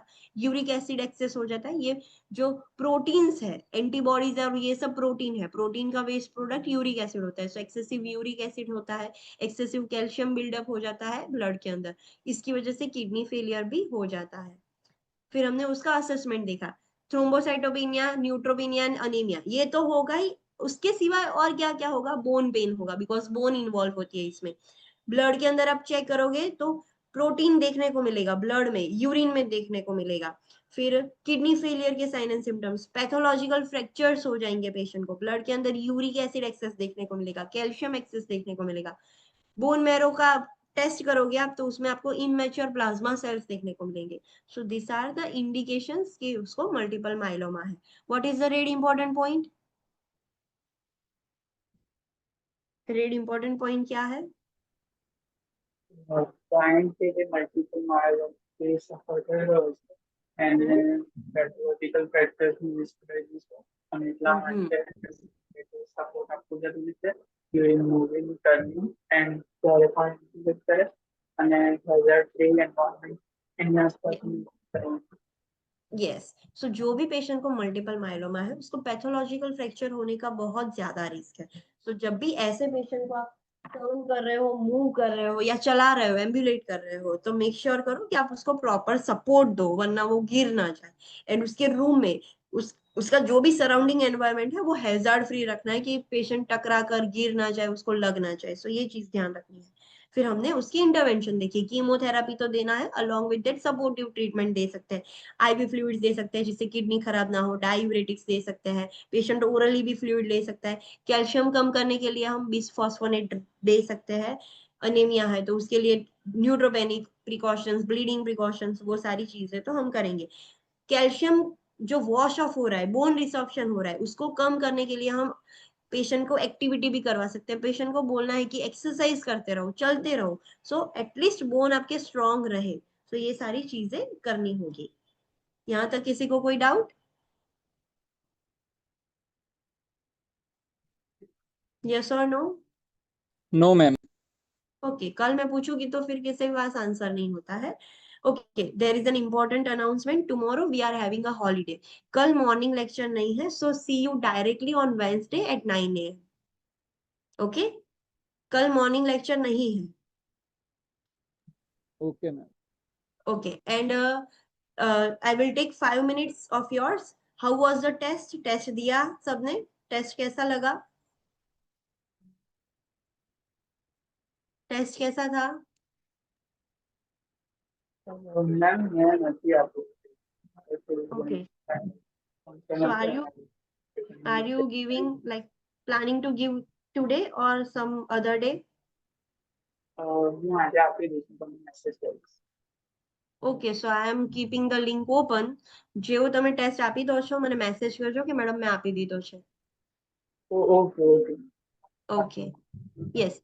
Other students जिन्होंने टेस्ट दिया है, how was the test? कैसा था test? I have not seen कितने स्टूडेंट्स ने दिया है, बट आज आपको रिजल्ट मिल जाएगा. कैसा था टेस्ट वो तो बोलो. इजी था, हार्ड था, एवरेज था?